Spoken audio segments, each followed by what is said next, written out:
ലൂക്കായുടെ സുവിശേഷം 12-ാം അധ്യായം 13 മുതലുള്ള തിരുവചനം നമുക്കൊന്ന് വായിച്ച് കേൾക്കാം. ജനക്കൂട്ടത്തിൽ നിന്ന് ഒരുവൻ അവനോട് പറഞ്ഞു, ഗുരു, പിതൃസ്വത്ത് ഞാനുമായി പങ്കുവയ്ക്കാൻ എൻ്റെ സഹോദരനോട് കൽപ്പിക്കണമേ. യേശു അവനോട് ചോദിച്ചു, ഹേ മനുഷ്യ, എന്നെ നിങ്ങളുടെ ന്യായാധിപനോ സ്വത്ത് വായിക്കുന്നവനായി ആര് നിയമിച്ചു? അനന്തരം അവൻ അവരോട് പറഞ്ഞു, ജാഗരൂകരായിരിക്കുവിൻ, എല്ലാ ത്യാഗ്രഹങ്ങളിൽ നിന്ന് അകന്നിരിക്കുകയും ചെയ്യുവിൻ. മനുഷ്യജീവിതം സമ്പത്ത് കൊണ്ടല്ല ധന്യമാകുന്നത്. ഒരു ഉപമയും അവൻ അവരോട് പറഞ്ഞു. ഒരു ധനികൻ്റെ കൃഷിസ്ഥലം സമൃദ്ധമായ വിളവ് നൽകി. അവൻ ഇങ്ങനെ ചിന്തിച്ചു, ഞാൻ എന്തു ചെയ്യും? ഈ ധാന്യം മുഴുവൻ സൂക്ഷിക്കാൻ എനിക്ക് സ്ഥലമില്ലല്ലോ. അവൻ പറഞ്ഞു, ഞാൻ ഇങ്ങനെ ചെയ്യും, എൻ്റെ അറപ്പുരകൾ പൊളിച്ച് കൂടുതൽ വലിയവ പണിയും, അതിലെൻ്റെ ധാന്യവും വിഭവങ്ങളും സംഭരിക്കും. അനന്തരം ഞാൻ എൻ്റെ ആത്മാവിനോട് പറയും, ആത്മാവേ, അനേക വർഷത്തേക്ക് വേണ്ട വിഭവങ്ങൾ നിനക്കായി സംഭരിക്കപ്പെട്ടിരിക്കുന്നു. വിശ്രമിക്കുക, തിന്നു കുടിച്ച് ആനന്ദിക്കുക. എന്നാൽ ദൈവം അവനോട് പറഞ്ഞു, ബോഷ, ഈ രാത്രി നിൻ്റെ ആത്മാവിനെ നിന്നിൽ നിന്ന് ഞാൻ ആവശ്യപ്പെടും. അപ്പോൾ നീ ഒരുക്കി വച്ചിരിക്കുന്നവ ആരുടേതാകും? ഇതുപോലെയാണ് ദൈവസന്നിധിയിൽ സമ്പന്നനാകാതെ തനിക്ക് വേണ്ടി സമ്പത്ത് ശേഖരിച്ച് വെക്കുന്നവനും. വിളിച്ച് പറഞ്ഞേ ഹല്ലേലൂയ. ചൊല്ലി പറഞ്ഞേ ഹല്ലേലൂയ. സ്നേഹമുള്ളവരെ, ഇന്നീ ദിവസം എന്ത് പറയണം എന്ന് ദൈവത്തിൻ്റെ മുമ്പിലിരുന്ന് പ്രത്യേകമായിട്ട് പ്രാർത്ഥിച്ചപ്പോൾ, ദൈവത്തോട് ആലോചന ചോദിച്ച് പ്രാർത്ഥിച്ചുകൊണ്ടിരിക്കുമ്പോൾ ഒരു ദൈവസ്വരം ചെവിയിൽ വന്ന് ഒരു മുഴക്കം പോലെ പതിക്കുകയാണ്. ഒരു മുഴക്കത്തോടെ ഒരു സ്വരം ചെവിയിൽ വന്ന് വ്യക്തമായി ദൈവം നമ്മോട് സംസാരിക്കുകയാണ്. ദൈവത്തിൻ്റെ ഒരു സ്വഭാവം ഞാൻ പലപ്പോഴും പറഞ്ഞിട്ടുണ്ട്. നമ്മൾ ചോദിച്ചു കഴിഞ്ഞാൽ മിക്കവാറും ദൈവം അതിന് മറുപടി തരും. അതിന് നമ്മൾ കാത്തിരിക്കണം. നിശബ്ദനായിരുന്നു ശ്രവിക്കുക, ഞാൻ നിനക്ക് ജ്ഞാനം പകർന്നു തരാം എന്നാണ് ജോബിൻ്റെ പുസ്തകം 33:33. വല്ലത്തി പറഞ്ഞേ ഹല്ലേലൂയ. ഇതൊരു ജ്ഞാനമാണ് കേട്ടോ. ദൈവത്തിൻ്റെ സന്നിധിയിൽ നമ്മൾ ഇരിക്കുമ്പോൾ ദൈവം നമ്മോട് സംസാരിക്കും. നിശബ്ദനായിരിക്കുക. അപ്പോൾ ആര് നമുക്ക് ജ്ഞാനം തരും? ദൈവം നമുക്ക് ജ്ഞാനം പകർന്നു തരും. അങ്ങനെ കിട്ടിയ ജ്ഞാനത്തിൻ്റെ വചസ്സുകളാണ്, സന്ദേശങ്ങളിലൂടെയാണ് ഈ ധ്യാനകേന്ദ്രം ഈ ചെറിയ നാളുകൾക്കുള്ളിൽ അത്ഭുതകരമായ രീതിയിൽ ദൈവത്തിനെ ലോകത്തിൻ്റെ പ്രകാശമാക്കി അനുഗ്രഹമാക്കി വളർത്തിക്കൊണ്ടിരിക്കുക. അപ്പോൾ നിങ്ങൾക്ക് വേണ്ടി പ്രാർത്ഥിച്ചപ്പോൾ, അല്ലെങ്കിൽ ഇന്നത്തെ ശുശ്രൂഷയ്ക്ക് വേണ്ടി പ്രാർത്ഥിച്ചപ്പോൾ, ഇത് ആരൊക്കെ എപ്പോഴൊക്കെ കാണുന്നുണ്ടോ അവരെല്ലാവർക്കും വേണ്ടി ദൈവസന്നിധിയിൽ ഇരുന്ന് പ്രാർത്ഥിച്ചപ്പോൾ കർത്താവ് ഒരു സ്വരസന്ദേശമായി തന്ന സന്ദേശം ഇതായിരുന്നു: മനുഷ്യജീവിതം സമ്പത്ത് കൊണ്ടല്ല ധന്യമാകുന്നത്. ഇങ്ങനൊരു സ്വരം ചെവിയിൽ വന്ന് പതിക്കുകയാണ്. വല്ലത് പറഞ്ഞേ ഹല്ലേലൂയ. മനുഷ്യജീവിതം സമ്പത്ത് കൊണ്ടല്ല ധന്യമാകുന്നത്. ഇതൊരു വചനമാണെന്ന് എനിക്ക് മനസ്സിലായി. ഭോഷനായ ധനികൻ്റെ ഉപമയിലെ ഒരു വചനമാണ് കർത്താവ് എനിക്ക് തന്നത് എന്ന് മനസ്സിലായപ്പോൾ ആ വചനഭാഗം ഞാൻ എടുത്ത് വായിക്കുകയാണ്. അതാണ് നമ്മൾ വായിച്ചത് കേട്ടത്. സ്നേഹമുള്ളവരെ, ഇത് കർത്താവ് തരുന്ന സന്ദേശമായതുകൊണ്ട് ഈ സന്ദേശം നമുക്കെല്ലാവർക്കും ബാധകമാണ്. അപ്പോൾ കർത്താവിൻ്റെ സന്ദേശത്തെ നമ്മൾ അവഗണിച്ച് കളയരുത്. ശ്രദ്ധയോടെ നമ്മളത് കേൾക്കണം. ഈ വചനം വ്യാഖ്യാനിക്കേണ്ട യാതൊരു ആവശ്യമില്ല. കാരണം കർത്താവ് തന്നെ അതിനെ മനോഹരമായിട്ട് വ്യാഖ്യാനിച്ച് നമുക്ക് നിസ്സാര വാക്കുകൾ കൊണ്ട് തന്നിരിക്കുകയാണ്. കണ്ടോ, അതാണ് നമ്മൾ വായിച്ചു കേട്ടത്. അതേ, ജനക്കൂട്ടത്തിൽ നിന്ന് ഒരുവൻ അവനോട് ചോദിക്കുകയാണ്, അവനോട് പറയുകയാണ്, ഗുരു, പിതൃസ്വത്ത് ഞാനുമായിട്ട് പങ്കുവയ്ക്കാൻ എൻ്റെ സഹോദരനോട് നീ കൽപ്പിക്കണമേ. കണ്ടോ, വല്ലത് പറഞ്ഞേ ഹല്ലേലൂയ. അപ്പോൾ പാർട്ടീഷനുമായി ബന്ധപ്പെട്ട്, കുടുംബസ്വത്ത് വിഭജനവുമായി ബന്ധപ്പെട്ട് ഈ ശുശ്രൂഷ കാണുന്ന ആരെങ്കിലും ഉണ്ടോ? അങ്ങനെ ഉണ്ടായിരിക്കാം. സഹോദരങ്ങളായിട്ട് സഹോദരിമാരായിട്ട് അപ്പനമ്മമാരൊക്കെ മരിച്ചു അല്ലെങ്കിൽ ജീവിച്ചിരിക്കുന്നുണ്ട്, വയസ്സായി. അപ്പോൾ അതിൻ്റെ പാർട്ടീഷൻ, അവന് കൂടുതൽ കൊടുത്തു, അവൾക്ക് കൂടുതൽ കൊടുത്തു, സ്വത്ത് കിട്ടിയില്ല. ഇങ്ങനെ പിതൃസ്വത്തുമായി ബന്ധപ്പെട്ട് തല്ല്, വഴക്ക്, കലഹം, അതിൻ്റെ പേരിൽ കോടതി കേസ്, അതിൻ്റെ പേരിൽ വഴക്ക്, അതിൻ്റെ പേരിൽ വീട് കയറി തല്ലൽ, ഈ രീതിയിൽ വഴക്കിലും വിദ്വേഷത്തിലിരിക്കുന്ന മക്കൾ ശ്രദ്ധിക്കുക. ഇങ്ങനൊരു കാര്യവുമായിട്ട് നീ ദൈവസന്നിധിയിൽ വന്നിരിക്കുകയാണോ?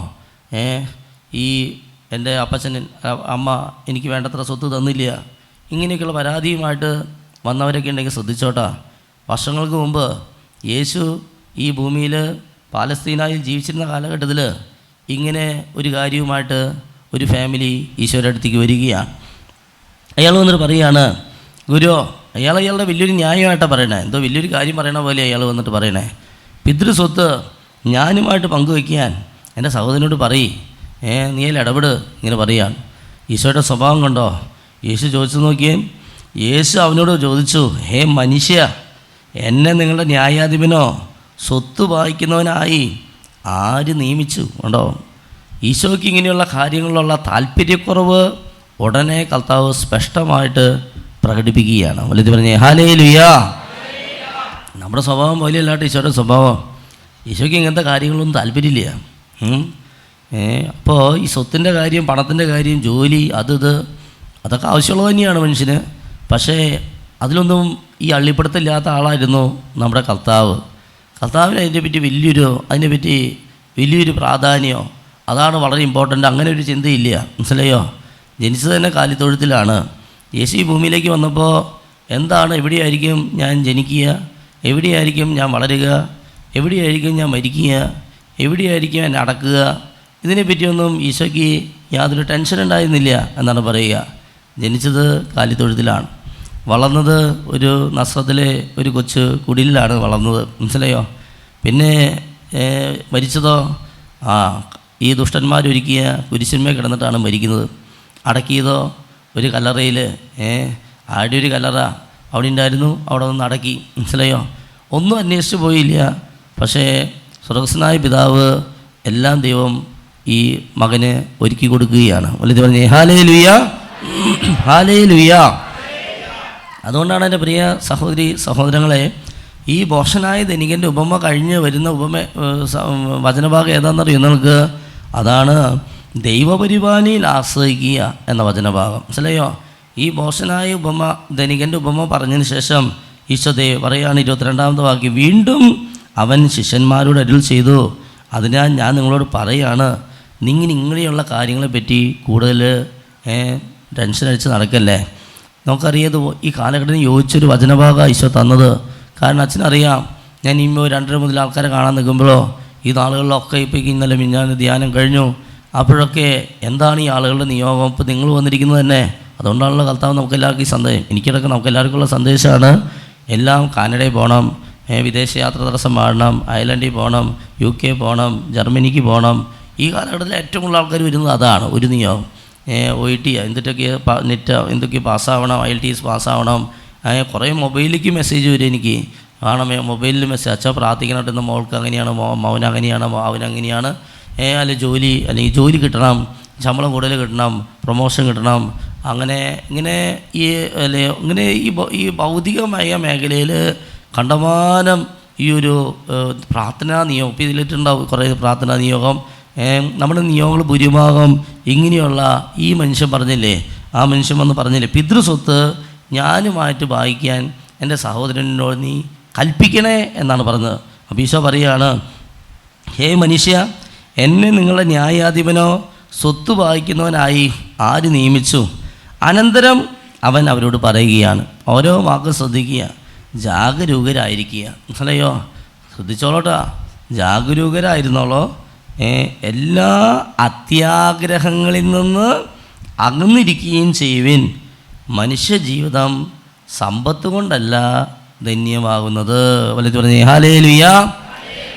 വലുതൊരു എത്തിപ്പിടിച്ച് ഈ വചനഭാഗം ഏറ്റു പറഞ്ഞ് പ്രാർത്ഥിക്കാം. കാരണം നമുക്കുള്ള വചനഭാഗമാണ്. പറഞ്ഞേൻ, അനന്തരം അവൻ അവരോട് പറഞ്ഞു, ജാഗരൂകരായിരിക്കുവിൻ, എല്ലാ അത്യാഗ്രഹങ്ങളിൽ നിന്ന് അകന്നിരിക്കുകയും ചെയ്യുവിൻ.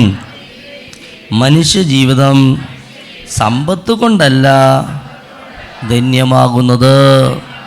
ഹല്ലേലൂയാ, ഹല്ലേലൂയാ. മനുഷ്യജീവിതം സമ്പത്ത് കൊണ്ടല്ല ധന്യമാകുന്നത്. സമ്പത്തൊക്കെ ആവശ്യമുണ്ട്, എല്ലാം ആവശ്യമുണ്ട് കേട്ടോ. അപ്പം അതുകൊണ്ടാണ് ഈശോ തുടർന്ന് പറഞ്ഞത്, അതിനാൽ ഞാൻ വീണ്ടും നിങ്ങളോട് പറയാണ് കേട്ടോ, നിങ്ങളിങ്ങനെയുള്ള എന്ത് ഭക്ഷിക്കും?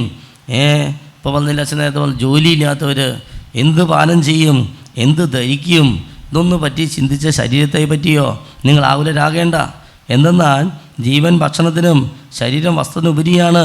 എന്നിട്ട് ഈശോ പറയുക, കാക്കകളെ നോക്കുവിൻ, അവ വിതയ്ക്കുന്നില്ലല്ലോ, കൊയ്യുന്നില്ലല്ലോ, അവയ്ക്ക് കലവറയോ കളപ്പരയോ ഇല്ല, എങ്കിലും ദൈവം അവയെ തീറ്റിപ്പോറ്റുന്നില്ലേ? പക്ഷികളേക്കാൾ എത്രയോ വിലപ്പെട്ടവരാണ് നിങ്ങൾ. ആകുലരാകുന്നത് കൊണ്ട് ആയുസിൻ്റെ ദൈർഘ്യം 1 മുഴം കൂടി നീട്ടാൻ നിങ്ങൾക്ക് ആർക്ക് സാധിക്കും? ഏറ്റവും നിസ്സാരമായി ഇതുപോലും ചെയ്യാൻ നിങ്ങൾക്ക് കഴിവില്ലെങ്കിൽ മറ്റുള്ളവയെ പറ്റി ആകുലരാകുന്നത് എന്തിന്? ലില്ലികളെ നോക്കുവിൻ, അവ നൂൽക്കുകയോ വസ്ത്രം നെയ്യുകയോ ചെയ്യുന്നില്ലല്ലോ, എങ്കിലും ഞാൻ നിങ്ങളോട് പറയാണ്, സോളമൻ പോലും അവൻ്റെ സർവ്വമഹത്വത്തിലും അവയിൽ ഒന്നിനെ പോലെ അലങ്കൃതനായിരുന്നില്ല. ഇന്നുള്ളതും നാളെ തീയിൽ എറിയപ്പെടുന്നതുമായ വയലിലെ പുല്ലിനെ ദൈവം ഇത്രമാത്രം അണിയിക്കുന്നുവെങ്കിൽ എൻ്റെ അല്പവിശ്വാസികളെ, നിങ്ങളെ അവിടുന്ന് എത്രയധികം അണിയിക്കുകയില്ല. എന്ത് തിന്നുമെന്നോ എന്ത് കുടിക്കുമെന്നോ നിങ്ങൾ അന്വേഷിക്കേണ്ട. ശ്രദ്ധിച്ച് കേൾക്കാട്ട്, അവിടെ നിന്ന് ഉറങ്ങരുത്. എന്ത് തിന്നുമെന്നോ എന്ത് കുടിക്കുമെന്നോ അന്വേഷിക്കേണ്ട, ആകുല ചിത്തരാവുകയും വേണ്ട. ഈ ലോകത്തിൻ്റെ ജനതകളാണ് ഇതെല്ലാം അന്വേഷിക്കുന്നത്. എന്നിട്ട് പറയാം, നിങ്ങൾക്കിതെല്ലാം ആവശ്യമാണെന്ന് നിങ്ങളുടെ പിതാവിന് അറിയാം. നിങ്ങൾ ആദ്യം അവിടുത്തെ രാജ്യം അന്വേഷിക്കുവിൻ, അതോടൊപ്പം ഇതെല്ലാം നിങ്ങൾക്ക് ലഭിക്കും. വല്ലത് പറഞ്ഞേ ഹല്ലേലൂയ. നിങ്ങൾ ആദ്യം അവിടുത്തെ രാജ്യം അന്വേഷിക്കുക, അതാണ് പറഞ്ഞത്. ഇതൊന്നും വേണ്ടെന്നല്ല കർത്താവ് പറഞ്ഞത്, ഇതൊന്നും വേണ്ട എന്നല്ല കർത്താവ് പറഞ്ഞത്. നിങ്ങൾ ആദ്യം അവിടുത്തെ രാജ്യവും നീതിയും അന്വേഷിക്കുക, ബാക്കിയൊക്കെ ഇങ്ങനെ ദൈവം അതിനോട് കൂട്ടിച്ചേർക്കുക എന്നാണ് പറയുക. ചില ദൈവം കൂട്ടിച്ചേർത്തോളം ആദ്യം ദൈവത്തെ ആദ്യം എന്ന് പറയുന്നത്, ആദ്യം രാജ്യം അന്വേഷിക്കുക എന്ന് പറയുന്നത് പരിശുദ്ധാത്മാവിനെ അന്വേഷിക്കാനാണെന്ന് പറയുക. അതാണ് റോമാക്കാർക്ക് എഴുതിയ ലേഖനത്തിൽ അത് കൊടുത്തിട്ടുണ്ട്. റോമാക്കാർക്ക് എഴുതിയ ലേഖനം 14-ാം അധ്യായത്തിൽ മറ്റുണ്ടല്ലോ, റോമ 14 നമുക്ക് കാണാൻ സാധിക്കും. ദൈവരാജ്യം എന്നാൽ തിന്നലും കുടിക്കലും അല്ല, മറിച്ച് നീതിയും സമാധാനവും പരിശുദ്ധാത്മാവിലുള്ള സന്തോഷമാണ്. ഇത് കണ്ടോ, റോമ 14:17. ദൈവരാജ്യം എന്നാൽ ഭക്ഷണവും പാനീയവുമല്ല, പ്രത്യുത നീതിയും സമാധാനവും പരിശുദ്ധാത്മാവിലുള്ള സന്തോഷവുമാണ്. വലുത് പറഞ്ഞേ ഹല്ലേലൂയ. അപ്പോൾ പരിശുദ്ധാത്മാവിനെ അന്വേഷിക്കുക, പരിശുദ്ധാത്മാവിനെ നമുക്ക് കിട്ടാനുള്ള തടസ്സങ്ങൾ എന്താണെന്ന് കണ്ടെത്തുക, അതൊക്കെ തിരുത്തുക. എന്നിട്ട് ആദ്യം പരിശുദ്ധാത്മാവ് നിറയാൻ തടസ്സം നിൽക്കുന്ന കാര്യങ്ങളൊക്കെ മാറ്റി പരിശുദ്ധാത്മാവ് നിറയാൻ സഹായിക്കുന്നതായ എന്തൊക്കെ കാര്യങ്ങളുണ്ട് അതൊക്കെ ചെയ്ത് ഇപ്പോഴും പരിശുദ്ധാത്മാവിന് ഇഷ്ടപ്പെട്ട ഒരു മകനായി മകളായി പരിശുദ്ധാത്മാവ് നിറഞ്ഞൊരു ജീവിതം നയിച്ചു നോക്കിയാൽ കർത്താവ് ഇതെല്ലാം കൂട്ടിച്ചേർത്ത് തരും. മനസ്സിലായോ? വല്ലത് പറഞ്ഞേ ഹല്ലേലൂയ. ഞാനൊരു അനുഭവം പറയാം. അതായത് ഞാൻ പറഞ്ഞല്ലോ, ഞാനിങ്ങനെ നവീകരണത്തിലേക്ക് വന്ന ശേഷം കർത്താവിനെ ശരിക്കും ഇങ്ങനെ അനുഭവിച്ചറിഞ്ഞ് ഇതാണ് ഏറ്റവും പ്രധാനപ്പെട്ടത്, പരിശുദ്ധാത്മാവാണ് ഏറ്റവും പ്രധാനപ്പെട്ടത്. ഈ പറഞ്ഞ അല്ലെങ്കിൽ എൻ്റെയും നിയോഗം നിങ്ങളിൽ ചിലരുടെ പോലെ ഇങ്ങനെയുള്ള ഭൗതികമായ കുറേ ആവശ്യങ്ങൾ കൃത്യമായിട്ട് എണ്ണി പറയും. ഇപ്പോൾ ഒരു ഉദാഹരണം പറയുകയാണെങ്കിൽ, ഒരു ജപമാല ചെല്ലുകയാണെങ്കിൽ നമ്മൾ ജപമാലയിൽ നിയമം വയ്ക്കും. അപ്പോൾ അന്ന് പഠിക്കുന്ന കാലഘട്ടമാണ്, നല്ല മാർക്ക് കിട്ടണം, പരീക്ഷയിലൊക്കെ നല്ല മാർക്ക് കിട്ടാൻ വേണ്ടി പ്രത്യേകം നിയമം വെച്ച് പ്രാർത്ഥിക്കും. അല്ലെങ്കിൽ എന്താ പറയുക, നമ്മുടേതായിട്ടുള്ള വേറെ എന്തെങ്കിലും നിയമങ്ങൾ നമ്മുടെ ഒരാൾക്ക് കുറേ ആവശ്യങ്ങളൊക്കെ ഉണ്ടാവുമല്ലോ, അങ്ങനെ നമ്മുടേതായ ഭൗതികമായ കാര്യങ്ങളൊക്കെ ആയിരിക്കും ഇങ്ങനെ നിയോഗമായിട്ട് ഇങ്ങനെ വെക്കുക. മനസ്സിലായോ? അങ്ങനെ നടന്നിരുന്നൊരു കാലഘട്ടമുണ്ട്. അപ്പോൾ അങ്ങനെ നടന്നുകൊണ്ടിരിക്കുകയാണ്. ഈ ഒരു തിരിച്ചറിവ്, പരിശുദ്ധാത്മാവാണ് ഏറ്റവും പ്രധാനപ്പെട്ടത്. ആദ്യം അവിടുത്തെ രാജ്യം നീതി അന്വേഷിക്കുക, ബാക്കിയൊക്കെ കൂട്ടിച്ചേർക്കപ്പെടും. ഇങ്ങനൊരു ബോധ്യം ശക്തമായ രീതിയിൽ പരിശുദ്ധാത്മാവ് തരികയാണ്. അന്ന് മുതൽ എൻ്റെ പ്രാർത്ഥന ചുരുങ്ങി കൂടി ഒറ്റ നിയോഗത്തിലേക്ക് എത്തി. എന്ത് നിയോഗം എന്നറിയോ? കർത്താവേ, അവിടുത്തെ വാഗ്ദാനമായ പരിശുദ്ധാത്മാവ് കൊണ്ട് എന്നെ നിറയ്ക്കണമേ. ഇങ്ങനൊരു പ്രാർത്ഥനയിലേക്ക് ചുരുങ്ങി. വല്ലത് പറഞ്ഞേ ഹല്ലേലൂയ. മനസ്സിലായോ? ഇന്നൊക്കെ എനിക്ക് പേടിയാണ് ചില വീടുകളിലൊക്കെ ചില ഫംഗ്ഷനിലൊക്കെ പോകാൻ. ചിലപ്പോഴൊക്കെ ഞാൻ ജെറുസലേം ധ്യാന കേന്ദ്രത്തിലൊക്കെ ആയിരുന്ന സമയത്തോ അല്ലെങ്കിൽ വേറെ പല സമയത്ത് കൊച്ചച്ഛനായിരുന്ന സമയത്തൊക്കെ ചില വീടുകളിൽ ഇപ്പോൾ കല്യാണാഘോഷങ്ങൾ, ആദ്യ കുർബാന സ്വീകരണം, അല്ലെങ്കിൽ വീട് പാർക്കൽ, ഇങ്ങനെയൊക്കെ വരുമ്പോൾ ഇങ്ങനെയുള്ള പ്രേക്ഷിതരുടെയോ അല്ലെങ്കിൽ ഇടവജനത്തിൻ്റെയോ വീടുകളിൽ പോകേണ്ടി വരും അല്ലേ? അച്ഛന്മാർ നിങ്ങളുടെ വീടുകളിൽ വന്നൊന്ന് പ്രാർത്ഥിച്ചു തരും അല്ലേ? അങ്ങനെ വീടുകളിൽ ചെല്ലുമ്പോൾ എനിക്ക് ടെൻഷനാണ്. എൻ്റെ കൂടെ ചിലപ്പോൾ വേറെ 1-2 അച്ഛന്മാരുണ്ടാവാം, ശുശ്രൂഷകരുണ്ടായിരിക്കാം. അങ്ങനെ ചെല്ലുമ്പോൾ പരമാവധി ഞാൻ കൂടെയുള്ള അച്ഛന്മാർക്ക് പ്രാർത്ഥിക്കാൻ പറയും. ഞാൻ പ്രാർത്ഥിക്കാതെ അവരോട് പ്രാർത്ഥിക്കാൻ, അവർ പ്രാർത്ഥിച്ചാൽ മതിയായിരുന്നു, എനിക്ക് പ്രാർത്ഥന കിട്ടാതെ ഇരുന്നാൽ മതിയായിരുന്നു, ഇങ്ങനെ ഞാൻ ആഗ്രഹിക്കാറുണ്ട്. കാരണം വേറൊന്നുമല്ല, എനിക്ക് പ്രാർത്ഥിക്കാൻ അറിയില്ല. എങ്ങനെ? അവർ പ്രാർത്ഥിക്കുന്ന പോലെ. ചില വൈദികരോ സിസ്റ്റേഴ്സോ ശുശ്രൂഷകരായിട്ടുള്ള മക്കൾ പ്രാർത്ഥിക്കുന്നത് നിങ്ങൾ ശ്രദ്ധിച്ചിട്ടുണ്ടോ? എത്ര മനോഹരമായിട്ടാണ് പ്രാർത്ഥിക്കുക എന്നറിയോ? വളരെ മനോഹരമായി ഓരോ മേഖലകൾ എടുത്തെടുത്ത് പറഞ്ഞ്. ഇപ്പോൾ ഒരു വീട്ടിൽ ചെന്ന് കഴിഞ്ഞാൽ വീടിൻ്റേതായ ആ വീട്ടിലെ അപ്പച്ചൻ അമ്മച്ചി അല്ലെങ്കിൽ മക്കൾ, അവരുടെ പഠന മേഖലകൾ, അവരുടെ സാമ്പത്തിക മേഖല, ഇത് അങ്ങനെ അവരുടേതായ മറ്റു കാര്യങ്ങൾ, ഇതൊന്നല്ല കേട്ടോ, കുറേ കാര്യങ്ങൾ ഇങ്ങനെ എണ്ണി വളരെ മനോഹരമായിട്ട് പറഞ്ഞ് ഇങ്ങനെ ഒരു 5 മിനിറ്റ് 10 മിനിറ്റിൻ്റെ ഒരു പ്രാർത്ഥന ചെല്ലുന്ന പല പ്രാർത്ഥനക്കാരി ചേട്ടന്മാരെയോ ചേച്ചിമാരെയോ വൈദികരെയോ സിസ്റ്റേഴ്സിനെയൊക്കെ എനിക്കറിയാം. ഇത് പറഞ്ഞേ ഹല്ലേലൂയ. അപ്പോൾ ഞാൻ അങ്ങനെ അത്ഭുതപ്പെട്ട് നിൽക്കും, ദൈവമേ എത്ര മനോഹരമായിട്ടാണ് അവർ ഈ പ്രാർത്ഥന ചെല്ലുന്നത്. എന്നാൽ എന്നോടൊരു പ്രാർത്ഥന ചെല്ലാൻ പറഞ്ഞാലോ ഞാനിങ്ങനെ ടെൻഷനാവാൻ തുടങ്ങും. മനസ്സിലായോ? കാരണം എനിക്ക് പ്രത്യേകിച്ച് ഒന്നും അറിയില്ല. കാരണം ഞാൻ അങ്ങനെ ശീലിച്ചിട്ടില്ല. ഞാൻ കുറേ കാലമായിട്ടുള്ളൊരു ശീലം എത്രയേ ഉള്ളൂ.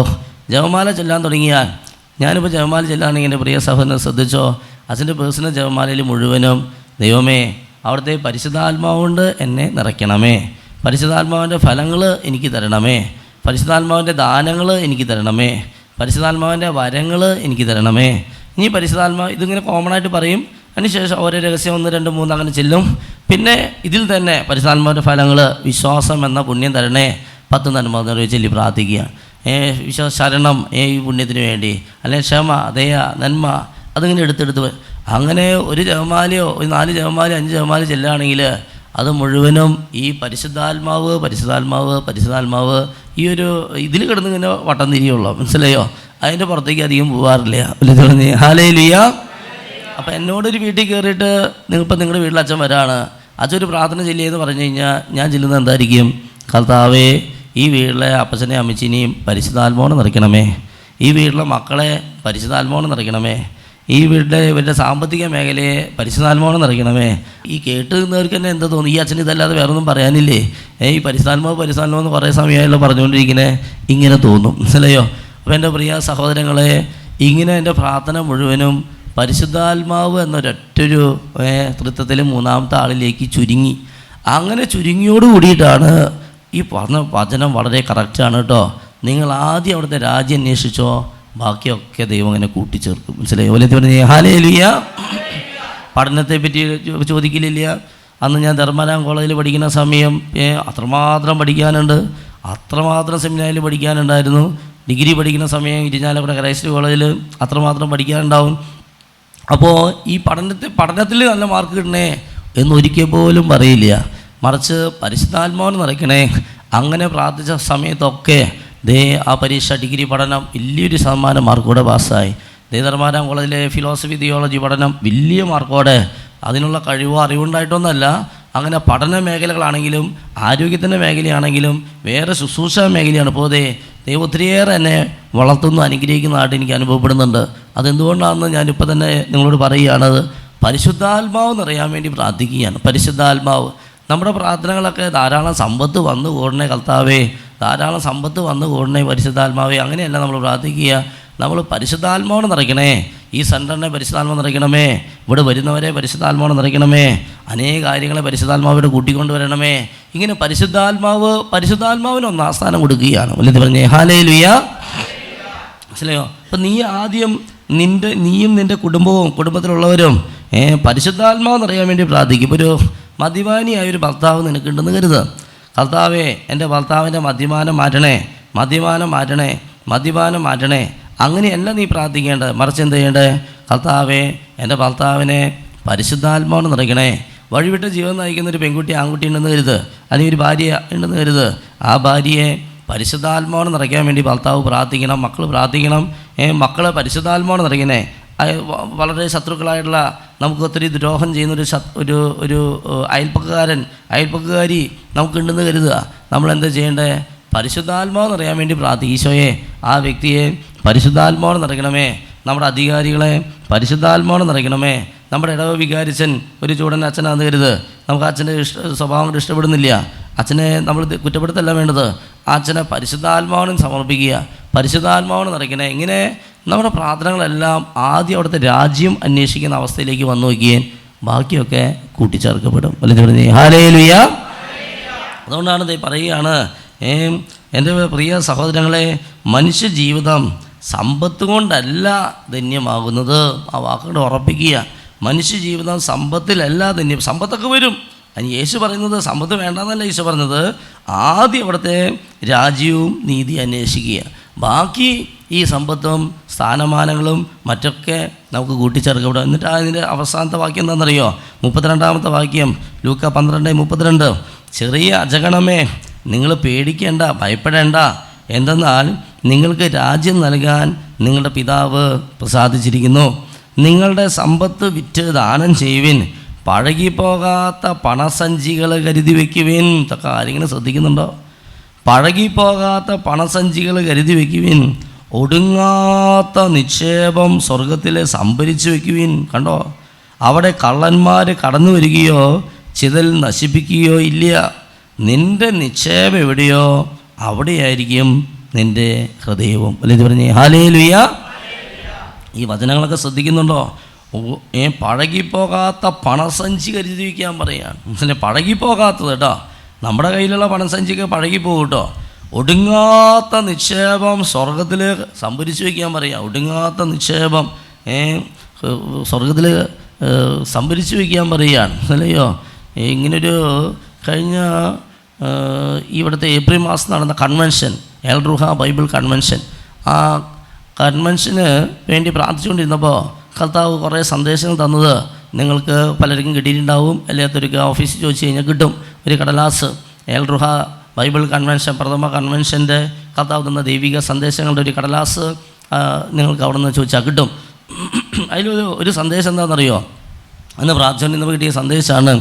അത് ദൈവസ്വര സന്ദേശമാണ്. അത് നമ്മൾ കേട്ടുള്ള സന്ദേശം തന്നെയാണ്. ഒരു പാട്ടാണല്ലേ, മരിച്ചടക്കിന് പാടുന്ന പാട്ടാണ്. മരണം വരുമൊരു നാളോർക്കുക മർത്യാ നീ, കൂടെ പോരും നിൻ ജീവിത ചെയ്തികളും, സൽകൃത്യങ്ങൾ ചെയ്യുക നീ അലസത കൂടാതെ. കണ്ടോ, വിളിച്ച് പറഞ്ഞേ ഹല്ലേലൂയ. മരണം വരുമൊരു നാളോർക്കുക മർത്യാ നീ, ഭോഷനായ ദൈനികൻ്റെ ഉപമയാണ്. കൂടെ പോരും നിൻ ജീവിത ചെയ്തികളും, സൽകൃത്യങ്ങൾ ചെയ്യുക നീ അലസത കൂടാതെ. കണ്ടോ, വിളിച്ച് പറഞ്ഞേ ഹല്ലേലൂയ. എൻ്റെ പ്രിയ സഹോദരങ്ങളെ, ശക്തമായൊരു മെസ്സേജാണ് കേട്ടോ അച്ഛനിങ്ങനെ ക്ലാസ്സായിട്ട് ഇങ്ങനെ എക്സ്പ്ലെയിൻ ചെയ്തുകൊണ്ടിരിക്കുന്നത്. മെസ്സേജാണ് കേട്ടോ. കർത്താവ് തരുന്ന വെളിപ്പെടുത്തലുകളെ നമ്മൾ നിസ്സാരമാക്കി കളയരുത്. അപ്പോൾ കർത്താവ് ഇതേ ഇപ്പോൾ വെളിപ്പെടുത്തി തരികയാണ്. കർത്താവ് ഒരു ദർശനം ഈ ഒരു ക്ലാസ്സിന് വേണ്ടി പ്രാർത്ഥിക്കുമ്പോൾ കർത്താവ് ഇതേ ദർശനത്തിലൂടെ തരുന്നൊരു കാര്യം, മരിച്ചു കിടക്കുന്ന ഒരാളെ കർത്താവ് കാണിക്കുകയാണ്. ഈ മരിച്ചു കിടക്കുന്ന ആളുടെ കഴുത്തിൽ ഒരു വെന്തിങ് ഇട്ട് കൊടുക്കുന്നൊരു ദർശനം കാണിക്കുകയാണ്. മരിച്ചു കൊടുക്കുന്ന ആളുടെ കഴുത്തിൽ വെന്തിങ്ങിട്ട് കൊടുക്കുക. മനസ്സിലായോ? മരിച്ചു കിടക്കുന്ന ആളുടെ കഴുത്തിൽ വെന്തിങ്ങിട്ടിട്ട് എന്താ കാര്യം? മരിച്ചു കിടന്നിട്ട് വെന്തിങ്ങിട്ടിട്ട് കാര്യമില്ല. മനസ്സിലായോ? മരിക്കുന്നതിന് മുമ്പ് വെന്തിങ്ങിടണം. മരിക്കുന്നതിന് മുമ്പ് വെന്തിങ്ങിട്ടെങ്കിൽ നീ അങ്ങനെ പെട്ടെന്ന് മരിക്കില്ലായിരുന്നു. അല്ലേ പറഞ്ഞേ ഹല്ലേലൂയ. അപ്പോൾ നമുക്കുള്ളൊരു സന്ദേശമാണ്, ആരോ വെന്തിങ്ങ കഴുത്തിലിട്ടിട്ടില്ല. ഒരു അപകട മരണം, പെട്ടെന്നുള്ള മരണം കാത്തിരിക്കും, പതിയിരിക്കും. പിശാചിങ്ങനെ നോക്കിയിരിക്കുകയാണ്, നീ എപ്പോഴായി വെന്തിങ്ങി ഉരുന്നതെന്ന് നോക്കിയിട്ട്. മനസ്സിലായോ? അതുകൊണ്ട് അച്ഛൻ നേരത്തെ വിളിച്ച് പറഞ്ഞിരുന്നു, വെന്തിങ്ങി ഇടാത്തവർ ഈ കൂട്ടത്തിലിരിക്കുന്നുണ്ട്. ഇത് ഓൺലൈൻ കാണുന്നുണ്ട്. ആരൊക്കെ എപ്പോഴൊക്കെ ഈ ശുശ്രൂഷ കാണുന്നുണ്ടോ നോക്കിക്കോ, നിൻ്റെ കഴുത്തിൽ വെന്തിങ്ങി ഉണ്ടോയെന്ന്. ശക്തമായ മുന്നറിയിപ്പ് കർത്താവ് പറയുകയാണ്. ചെവിയുള്ളവൻ കേൾക്കട്ടെ, ഗ്രഹിക്കാൻ കഴിവുള്ളവൻ ഗ്രഹിക്കട്ടെ.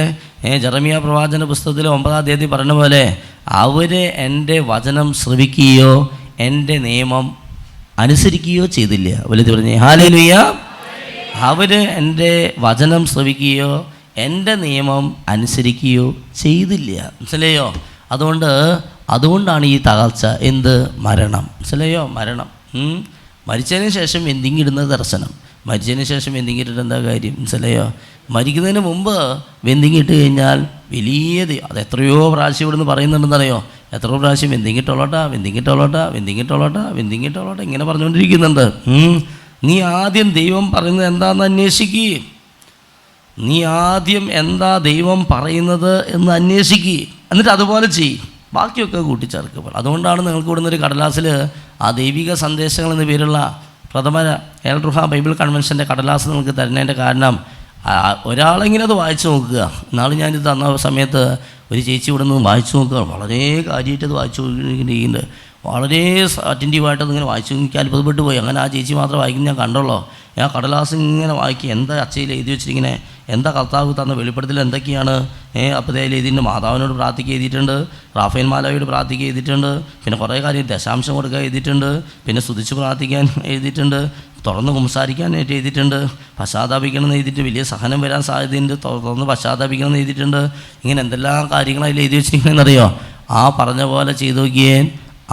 അതിനെയാണ് ആദ്യം അവിടുത്തെ രാജ്യം അന്വേഷിക്കുക എന്ന്. രാജ്യം അന്വേഷിക്കുക എന്ന് വെച്ചാൽ ദൈവത്തിൻ്റെ ഇഷ്ടം എന്താണെന്ന് അന്വേഷിക്കുക, പരിശുദ്ധാത്മാവിന് നമ്മെ പ്രവർത്തിക്കാൻ തടസ്സങ്ങൾ എന്താണെന്ന് അന്വേഷിക്കുക, പരിശുദ്ധാത്മാവ് നമ്മെ പ്രവർത്തിക്കാൻ ആഗ്രഹിക്കുന്ന മേഖലകൾ എന്തൊക്കെയാണെന്ന് അന്വേഷിക്കുക, അതനുസരിച്ച് ജീവിതത്തെ ക്രമീകരിച്ച് നോക്കിയാൽ പിന്നെ അനുഗ്രഹത്തിൻ്റെ ഒരു കുത്തൊഴുക്ക് നമ്മുടെ ജീവിതത്തിൽ സംഭവിക്കുകയാണ്. വലുത് പറഞ്ഞേ ഹല്ലേലൂയ. മനസ്സിലായോ? അതുകൊണ്ട് എൻ്റെ പ്രിയ സഹോദരങ്ങളെ, വചനം എപ്പോഴും നമ്മുടെ മനസ്സിലുണ്ടാകട്ടെ. മനുഷ്യ ജീവിതം സമ്പത്ത് കൊണ്ടല്ല ധന്യമാകുന്നത്. ഇതിനെ പറ്റിയിട്ട് ലൂക്കായുടെ സുവിശേഷം 17-ാം അധ്യായത്തിൽ 17-ാം അധ്യായം 36 മുതലുള്ള തിരുവചനം അച്ഛന്ന് വായിച്ച് കേൾപ്പിച്ചു തരാം. ജാഗരൂകരായിരിക്കാൻ ഈശോ പറഞ്ഞിട്ട് ഈശോ പറയുകയാണ്, നോഹയുടെ ദിവസങ്ങളിൽ സംഭവിച്ചത് എങ്ങനെയോ അങ്ങനെയായിരിക്കും മനുഷ്യപുത്രൻ്റെ ദിവസങ്ങളിലും. കണ്ടോ, നോഹയുടെ ദിവസത്തിൽ എന്താ സംഭവിച്ചത്? അതുതന്നെയായിരിക്കും മനുഷ്യപുത്രൻ്റെ ദിവസങ്ങളും സംഭവിക്കുക. നോഹ പെട്ടകത്തിൽ പ്രവേശിക്കുകയും ജലപ്രളയം വന്ന് സകലതും നശിപ്പിക്കുകയും ചെയ്തതുവരെ അവർ തിന്നും കുടിച്ചും വിവാഹം ചെയ്തു കൊടുത്തും കഴിഞ്ഞിരുന്നു. കണ്ടോ, ലോത്തിൻ്റെ നാളുകളിൽ അങ്ങനെ തന്നെയായിരുന്നു. അവർ തിന്നുകയും കുടിക്കുകയും വാങ്ങുകയും വിൽക്കുകയും നടുകയും വീട് പണിക്കുകയും ചെയ്തുകൊണ്ടിരുന്നു. പക്ഷേ ലോത്ത് സോദോമിൽ നിന്ന് ഓടിപ്പോയ ദിവസം സ്വർഗത്തിൽ നിന്ന് തീയും ഗന്ധവും പെയ്ത് അവരെ എല്ലാം നശിപ്പിച്ചു. അല്ലേ പറഞ്ഞേ ഹല്ലേലൂയ. മനസ്സിലായോ? ഇപ്രകാരം തന്നെയായിരിക്കും മനുഷ്യപുത്രൻ വെളിപ്പെടുന്ന ദിവസത്തിലും. സ്നേഹമുള്ളവരെ, എന്താ നിങ്ങൾക്ക് മനസ്സിലായത്? നോഹയുടെ ദിവസങ്ങളിൽ സംഭവിച്ചത് എങ്ങനെയോ അങ്ങനെയായിരിക്കും മനുഷ്യപുത്രൻ്റെ ദിവസങ്ങളിലും. എന്നിട്ട് പറയുക, നോഹ പെട്ടകത്തിൽ പ്രവേശിക്കുകയും ജലപ്രളയം വന്ന് സകലം നശിപ്പിക്കുകയും ചെയ്യുന്നതുവരെ അവർ ചെയ്ത പരിപാടിയാണ് കേട്ടോ, നമ്മൾ ചെയ്തുകൊണ്ടിരിക്കുന്ന പരിപാടിയാണ്. എന്തായിരിക്കും അവർ? അടുത്ത വചനം എന്താ? അവർ തിന്നും കുടിച്ചും വിവാഹം ചെയ്തു കൊടുത്തും കഴിഞ്ഞു പോകും. തിന്നുന്നത് തെറ്റാണോ? ഒരിക്കലും തെറ്റല്ല. ആര് പറഞ്ഞു തിന്നുന്നത് തെറ്റാണെന്ന്? തിന്നാതെ ജീവിക്കാൻ പറ്റുമോ? അപ്പോൾ തിന്നുന്നത് തെറ്റല്ല. പക്ഷേ ഇവിടെ ഈശോ പറയുകയാണ്, തിന്നുന്ന കാര്യം പറയുകയാണ്. കുടിക്കുന്നത് തെറ്റാണോ? മറ്റേ കുടിക്കില്ല, മദ്യപാനമല്ല ഉദ്ദേശിക്കണേ. നമ്മൾ സാധാരണ വെള്ളം കുടിക്കാതിരിക്കാൻ പറ്റുമോ? കുടിക്കുന്നത് തെറ്റല്ല. ഇനി വിവാഹം ചെയ്യുന്നത് തെറ്റാണോ? അല്ലല്ലോ. ഇനി വിവാഹം ചെയ്തു കൊടുക്കുന്നത് തെറ്റാണോ? അല്ലല്ലോ. മനസ്സിലായോ? ഇനി അടുത്ത് നോക്കിയാൽ വീട് വാങ്ങുകയും വിൽക്കുകയും, കണ്ടോ, വീട് വാങ്ങുന്നത് തെറ്റാണോ? സ്ഥലം വാങ്ങുന്നത് തെറ്റാണോ? അല്ലല്ലോ. വിൽക്കുന്നത് തെറ്റാണോ? അതല്ല. വീട് പണിയുകയും നടുകയും, കണ്ടോ, എന്തെല്ലാം കാര്യം, ഇതൊന്നും തെറ്റല്ല. പക്ഷേ ഈശോ അതൊരു തെറ്റായ രീതിയിലാണ്, അല്ലെങ്കിൽ അത് തെറ്റാണെന്നുള്ള രീതിയിലാക്കി ഇവിടെ എഴുതി വെച്ചിരിക്കുക. അവർ തിന്നും കുടിച്ചും വിവാഹം ചെയ്തു കൊടുത്തും കഴിഞ്ഞിരുന്നു. ലോത്തിൻ്റെ നാളുകളിൽ അങ്ങനെ തന്നെയായിരുന്നു. അവ തിന്നുകയും കുടിക്കുകയും വാങ്ങുകയും വിൽക്കുകയും നടുകയും വീട് പണിയുകയും ചെയ്തുകൊണ്ടിരുന്നു. കണ്ടോ എൻ്റെ പ്രിയ സഹോദരി, ഇതൊന്നും ഒരു തെറ്റല്ല. പക്ഷെ ഇതൊക്കെ തെറ്റായി തീരുന്നത് എപ്പോഴാണെന്നറിയോ? അതിലേക്കുള്ള വ്യഗ്രത, അത് മാത്രമേ ചിന്തയുള്ളൂ. എനിക്ക് മരണം ഉണ്ടെന്നോ എൻ്റെ ജീവിതം ഹ്രസ്വമാണെന്നോ മനുഷ്യൻ ചിന്തിക്കുന്നേയില്ല. വലുത് പറഞ്ഞേ ഹല്ലേലൂയ. മനസ്സിലായോ?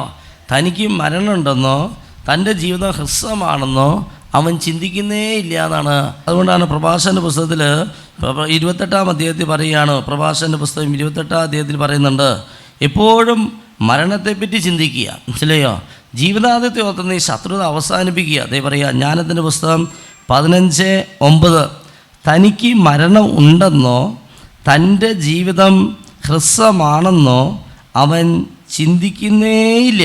മനസ്സിലായോ? ഓക്കെ, തനിക്ക് മരണം ഉണ്ടെന്നോ തൻ്റെ ജീവിതം, ഈ 11 ഏറ്റു പറഞ്ഞേ, തനിക്ക് മരണം ഉണ്ടെന്നോ തൻ്റെ ജീവിതം ഹ്രസ്വമാണെന്നോ അവൻ ചിന്തിക്കുന്നേയില്ല. വലത് പറഞ്ഞേ ഹല്ലേലൂയ. ഹല്ലേലൂയ. സഭാപുസ്തകൻ്റെ പുസ്തകത്തിൽ 5-ാം അധ്യായം 12-ാം തിരുവചനം എന്താണെന്നറിയോ? സഭാപ്രസംഗം 5:12, ഭക്ഷിക്കുന്നത് അല്പമോ അധികമോ ആകട്ടെ, അധ്വാനിക്കുന്നവന് സുഖനിദ്ര ലഭിക്കുന്നു. അതിനാൽ അമിത സമ്പാദ്യം ധനികൻ്റെ ഉറക്കം കെടുത്തുന്നു. കണ്ടോ, അമിത ധനസമ്പാദനത്തിന് വേണ്ടി പരിശ്രമിക്കുന്ന ആരൊക്കെയോ പരിശുദ്ധാത്മാവ് ഇന്നേ ദിവസം കാണിക്കുന്നുണ്ട് കേട്ടോ. അതുകൊണ്ടാണ് അച്ഛൻ പറഞ്ഞുകൊണ്ടിരിക്കുക. ഈശോ വ്യക്തമായി തരുന്നൊരു സന്ദേശമാണ്, അഴിമതി വർദ്ധിക്കുന്നു. കണ്ടോ, മനസ്സിലായോ? ഒരു സന്ദേശമാണ് അച്ഛൻ പറഞ്ഞത്. അഴിമതി വർദ്ധിക്കുന്നതായിട്ട് സന്ദേശം തരികയാണ്. അഴിമതി വ്യക്തമായ സന്ദേശം. നമ്മൾ ആരും അഴിമതിയിലേക്ക് പോരുത് കേട്ടോ. അഴിമതി വർദ്ധിക്കുന്നതായിട്ട് കാണിക്കുക.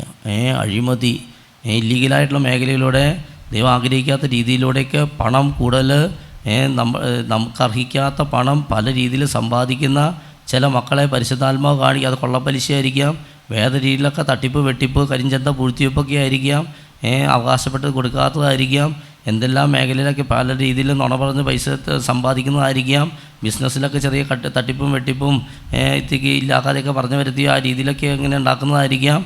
ദൈവം വ്യക്തമായ മെസ്സേജ് അച്ഛൻ പറഞ്ഞത് അഴിമതി വർദ്ധിക്കുന്നതായിട്ട് കാണിക്കുന്നു. ആ മക്കൾക്കൊക്കെ വലിയ സഹന, ഗഹസിക്ക് വന്ന പോലത്തെ സഹനം വരാനിരിക്കുന്നതായിട്ട് കർത്താവ് സന്ദേശം തരികയാണ്. വലിയ പറഞ്ഞേ ഹല്ലേലൂയ. ഗഹസിക്ക് എന്താ സഹനം എന്നേ നമുക്ക് വായിക്കാം. അതിന് മുമ്പ് ഈ വചനം ഒന്ന് വായിച്ചു തരാം. ഭക്ഷിക്കുന്നത് അല്പമോ അധികമോ ആകട്ടെ, അധ്വാനിക്കുന്നവന് സുഖനിദ്ര ലഭിക്കുക. എന്നാൽ അമിത സമ്പാദ്യം ധനികൻ്റെ ഉറക്കം കെടുത്തുകയാണ്. കണ്ടോ, അമിത സമ്പാദ്യം. സൂര്യന് കീഴെ ഞാൻ വലിയൊരു തിന്മ കണ്ടു. സഭാപ്രസംഗം പറയുകയാണ് കേട്ടോ. സൂര്യന് കീഴെ ഞാൻ വലിയൊരു തിന്മ കാണാം. എന്താ തിന്മ?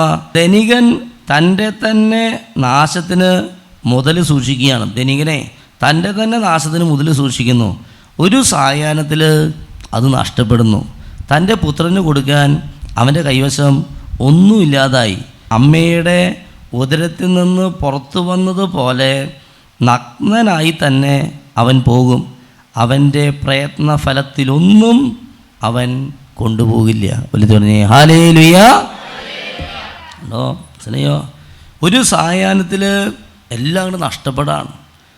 തൻ്റെ പുത്രന് കൊടുക്കാൻ അവൻ്റെ കയ്യിൽ ഒന്നുമില്ലാതായി. വലതുകരം ഉയർത്തിപ്പിടിച്ച് ഏറ്റു പറഞ്ഞേ, അമ്മയുടെ ഉദരത്തിൽ നിന്ന് പുറത്തു വന്നതുപോലെ നഗ്നനായി തന്നെ അവൻ പോകും. അവൻ്റെ പ്രയത്നഫലത്തിലൊന്നും അവൻ കൊണ്ടുപോകുകയില്ല. Hallelujah, hallelujah. നാളൊരു വലിയൊരു കോടീശ്വരനായൊരു വ്യക്തി ഇവിടെ വരികയാണ്. അവർ ധ്യാനിക്കാൻ വന്നപ്പോൾ ആ ചേച്ചി പറയാ, ഒത്തിരി പ്രായമുണ്ട് ആ സഹോദരി ഭർത്താവ് മരിച്ചുപോയി. ആ സഹോദരി, ആ ഭർത്താവാണ് ഇത്രയധികം പൈസ ഉണ്ടാക്കിയത്. അത്രമാത്രം സമ്പത്ത് നമുക്ക് ഊഹിക്കാൻ പോലും പറ്റാത്ത രീതിയിൽ അത്രയും വലിയ സമ്പത്തിൻ്റെ ഉടമയാണ്. കേരളത്തിന് പുറത്താണ്. അപ്പോൾ ആ സഹോദരി പറയാം, എൻ്റെ ഭർത്താവ് എന്തോരം സമ്പാദിച്ചു വെച്ചാൽ എന്തോരം സമ്പാദിച്ചു. അപ്പോൾ ഈ സ്ഥലങ്ങളൊക്കെ ഇങ്ങനെ കാണിച്ചു കൊടുക്കുകയാണ്. അപ്പോൾ ആ സഹോദരി പറയുകയാണ്, 84 വയസ്സുണ്ട്.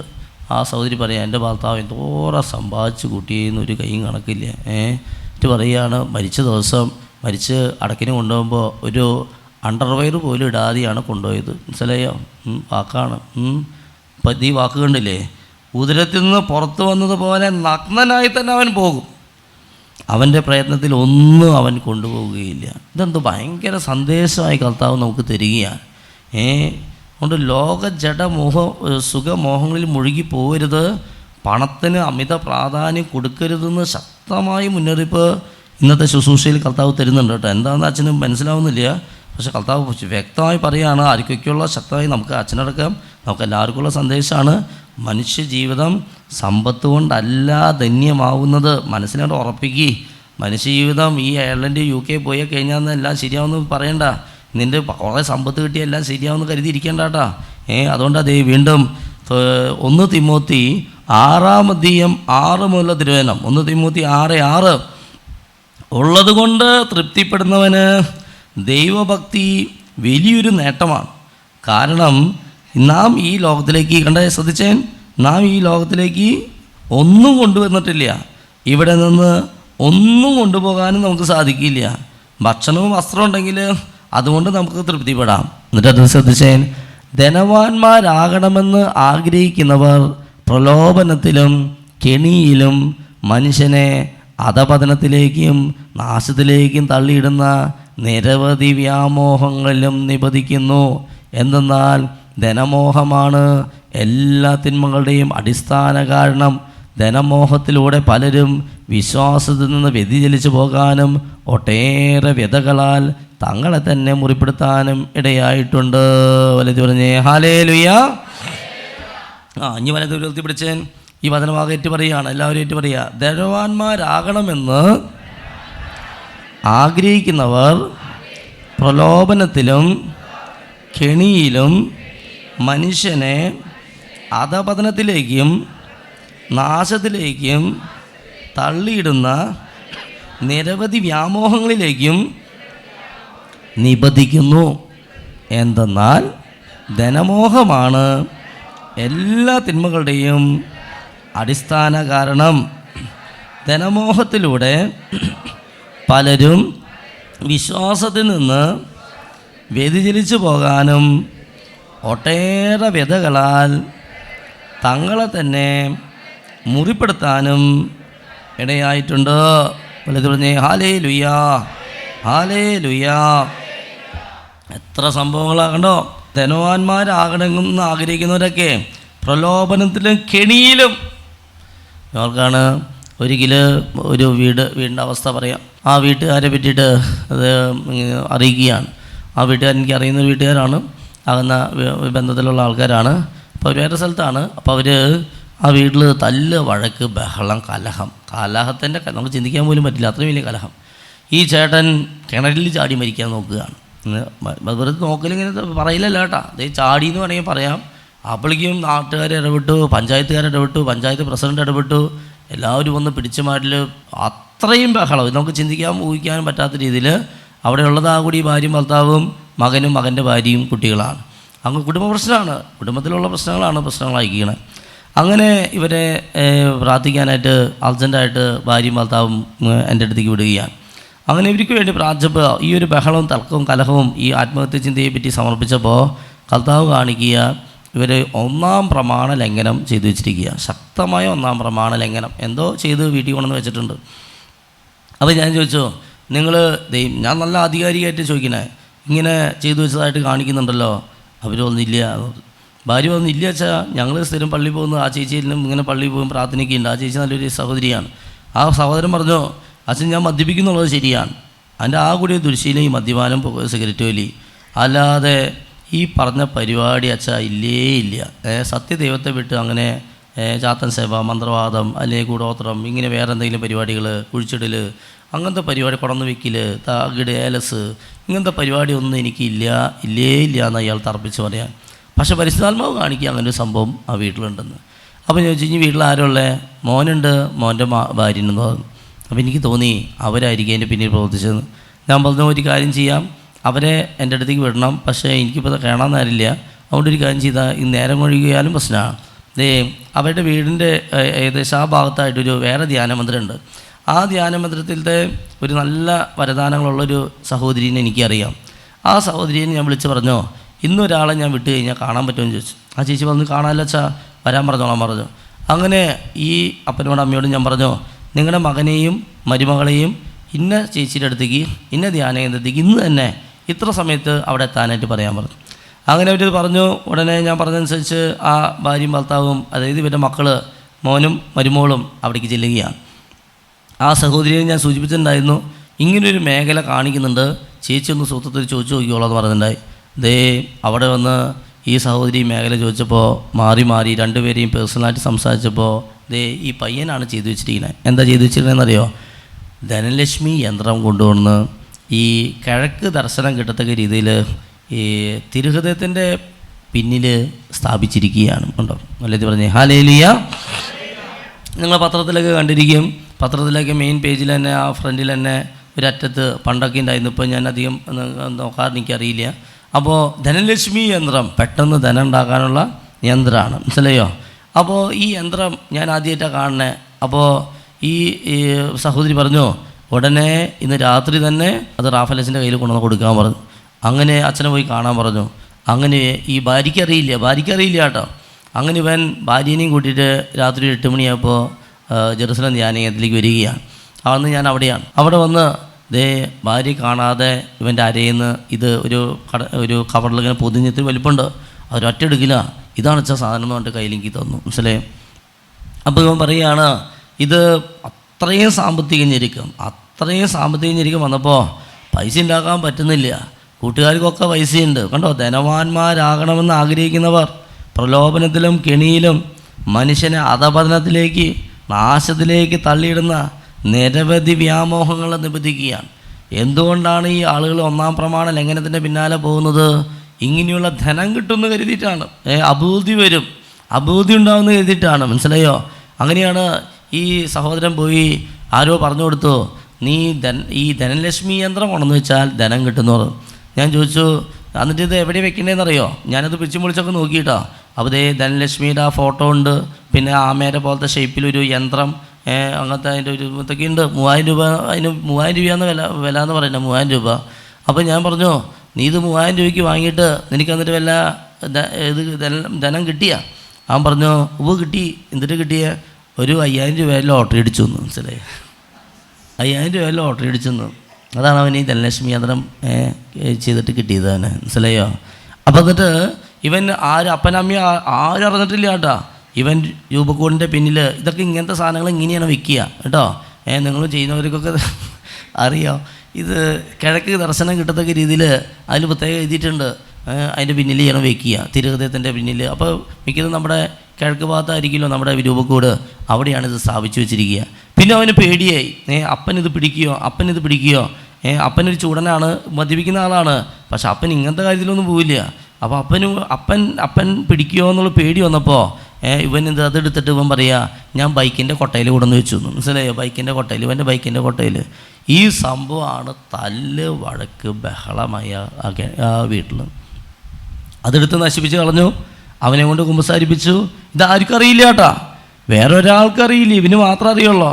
പക്ഷെ ആ വീട് പിശാച് അങ്ങോട്ട് കയറി നിരങ്ങി നാശകോശാക്കി മാറ്റാണ്. വലുത് പറഞ്ഞേ ഹല്ലേലൂയ.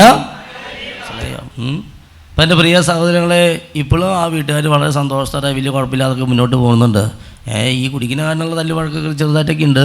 പക്ഷേ ആ ബഹളം ഉണ്ടല്ലോ, ആത്മഹത്യ, അതിൻ്റെ ആ ഒരു വലിയ ആ ഒരു ബഹളം ഇതൊക്കെ പോയി ശാന്തതയോടൊപ്പം മുന്നോട്ട് പോയിക്കൊണ്ടിരിക്കുക. ഈ സംഭവം എടുത്ത് വീട്ടുകാർക്ക് അറിയില്ല എന്താ സംഭവിച്ചതെന്ന്. പക്ഷേ ഇവനറിയാം, എനിക്കറിയാം എന്താ അവിടെ നടന്നതിനുള്ളത്. ഈ ധനലക്ഷ്മി യന്ത്രം. അതുകൊണ്ടോ ധനവാന്മാരാകണമെന്ന് ആഗ്രഹിക്കുന്നവർ പ്രലോഭനത്തിലും കെണിയിലും. ഞാൻ കൊച്ചനായിരുന്ന സമയത്ത് എൻ്റെ അടുത്തേക്ക് ഒരു പയ്യൻ വരാണ്, 26 വയസ്സവന്. അവൻ വന്നിട്ട് പറഞ്ഞു, എൻ്റെ അപ്പൻ ഇപ്പോൾ സ്ട്രോക്ക് വന്ന് ചാലക്കുടി ഭാഗത്തൊരു ഹോസ്പിറ്റലിൽ കിടക്കുകയാണ് അച്ഛാ. ബാങ്ക് ജീവനക്കാരനാണ്, റിട്ടയർ ആവാൻ 1 വർഷം 2 വർഷം കൂടി ഉണ്ട്. അപ്പോൾ ഇവന് വേണ്ടി പ്രാർത്ഥിച്ചപ്പോൾ, ഇവൻ്റെ തലയിൽ കഴിച്ച് പ്രാർത്ഥിച്ചപ്പോൾ ഈശോ പറഞ്ഞു, പാമ്പുമേക്കാട്ട് എന്ന് പറയാം. അപ്പോൾ ഞാൻ ചോദിച്ചു, നീ പാമ്പുമേക്കാട്ട് പോയിട്ടുണ്ടോ? അവൻ പറഞ്ഞു, ആ കാര്യം ഞാൻ അച്ഛനോട് പറയാൻ വരികയാണ്. ഞങ്ങൾക്ക് വർഷങ്ങൾക്ക് മുമ്പ് ഫിനാൻഷ്യൽ ക്രൈസിസ്, അതായത് സാമ്പത്തിക ബുദ്ധിമുട്ട് വന്നപ്പോൾ ഞങ്ങളോട് ചിലർ പറഞ്ഞു, നിങ്ങൾ പാമ്പുമേക്കാട്ടൊന്ന് പോയി നോക്ക്. പാമ്പുമേക്കാട്ടെന്ന് വെച്ചാൽ തൃശ്ശൂർ മാള ഭാഗത്തൊരു സർപ്പത്തെ ആരാധിക്കുന്നൊരു സ്ഥലമാണ്. സർപ്പാരാധന, പാമ്പിനെ ആരാധിക്കുക ദൈവമായിട്ട്. അപ്പോൾ ആ സ്ഥലത്തേക്ക് പോകാൻ പറഞ്ഞു. ഇവർ പറഞ്ഞു, അയ്യോ ഞങ്ങളങ്ങനെ പോവില്ല, ഞങ്ങൾ സത്യദൈവത്തെ മാത്രമേ ആരാധിക്കുള്ളൂ. അപ്പോൾ ഈ പറഞ്ഞവർ പറഞ്ഞു, നിങ്ങളാര് പറഞ്ഞു അവിടെ പോകണമെന്ന്? നിങ്ങളവിടെ പോകേണ്ട ആവശ്യമൊന്നുമില്ല, എന്തോ പോയാലല്ലേ പ്രശ്നമുള്ളൂ, ഓൺലൈനായിട്ട് അപേക്ഷിച്ചാൽ മതി എന്ന് പറഞ്ഞു. ഓൺലൈനായിട്ട് അപേക്ഷിച്ച് നമ്മുടെ കാര്യങ്ങൾ അവർക്ക് വിളിച്ചു പറഞ്ഞാൽ അതിൻ്റെ പരിഹാര കർമ്മങ്ങൾ അവർ പറഞ്ഞു തരും. അതുപോലെ ചെയ്തു കഴിഞ്ഞാൽ ഈ സാമ്പത്തിക ബുദ്ധിമുട്ട് മാറും എന്ന് പറഞ്ഞു. അങ്ങനെ ശരി, അത് കുഴപ്പമില്ല, നമ്മളിപ്പോൾ പോയാൽ മാത്രമേ പ്രശ്നമുള്ളൂ, ഇവിടുന്ന് വിളിച്ചു പറഞ്ഞുകൊണ്ട് കുഴപ്പമില്ല എന്ന് പറഞ്ഞു. അങ്ങനെ ഇവർ വിളിച്ചു പറഞ്ഞു. ഇവരുടെ സാമ്പത്തിക പ്രതിസന്ധി പറഞ്ഞപ്പോൾ അവർ പറഞ്ഞു, ഒരു 10,000 രൂപ അയച്ചു തരാൻ പറഞ്ഞു. 10,000 രൂപ അയച്ചു തന്നാൽ ഞങ്ങളൊരു പാമ്പിനെ അയച്ചു തരാം. ആ പാമ്പിനെ ഇങ്ങനെ ഒരു ഭണ്ഡാരപ്പെട്ടിയിൽ ഏതൊരു പള്ളിയിൽ കൊണ്ടുവന്നിട്ട് കഴിഞ്ഞാൽ നിങ്ങളുടെ പ്രശ്നങ്ങൾ മാറുമെന്ന് പറഞ്ഞു. അങ്ങനെ അവർ പൈസ അയച്ചു കൊടുത്തു. അവർ പാമ്പിനെ തിരിച്ചയച്ചു കൊടുത്തു. ജീവനുള്ള പാമ്പല്ല കേട്ടോ, ആ കുത്തുരൂപം ഉണ്ടല്ലോ, ഒരു രൂപം, ആ രൂപം, പാമ്പിൻ്റേതായ രൂപം, അത് അയച്ചു കൊടുത്തു. അതവർ ഏതൊരു പള്ളിയിൽ ഭണ്ഡാരപ്പെട്ടിയിൽ കൊണ്ടുവന്നിട്ടു. ഞാൻ ഇവനോട് ചോദിച്ചു, എന്നിട്ട് നിങ്ങളുടെ സാമ്പത്തിക ക്രൈസിസ് മാറിയോ?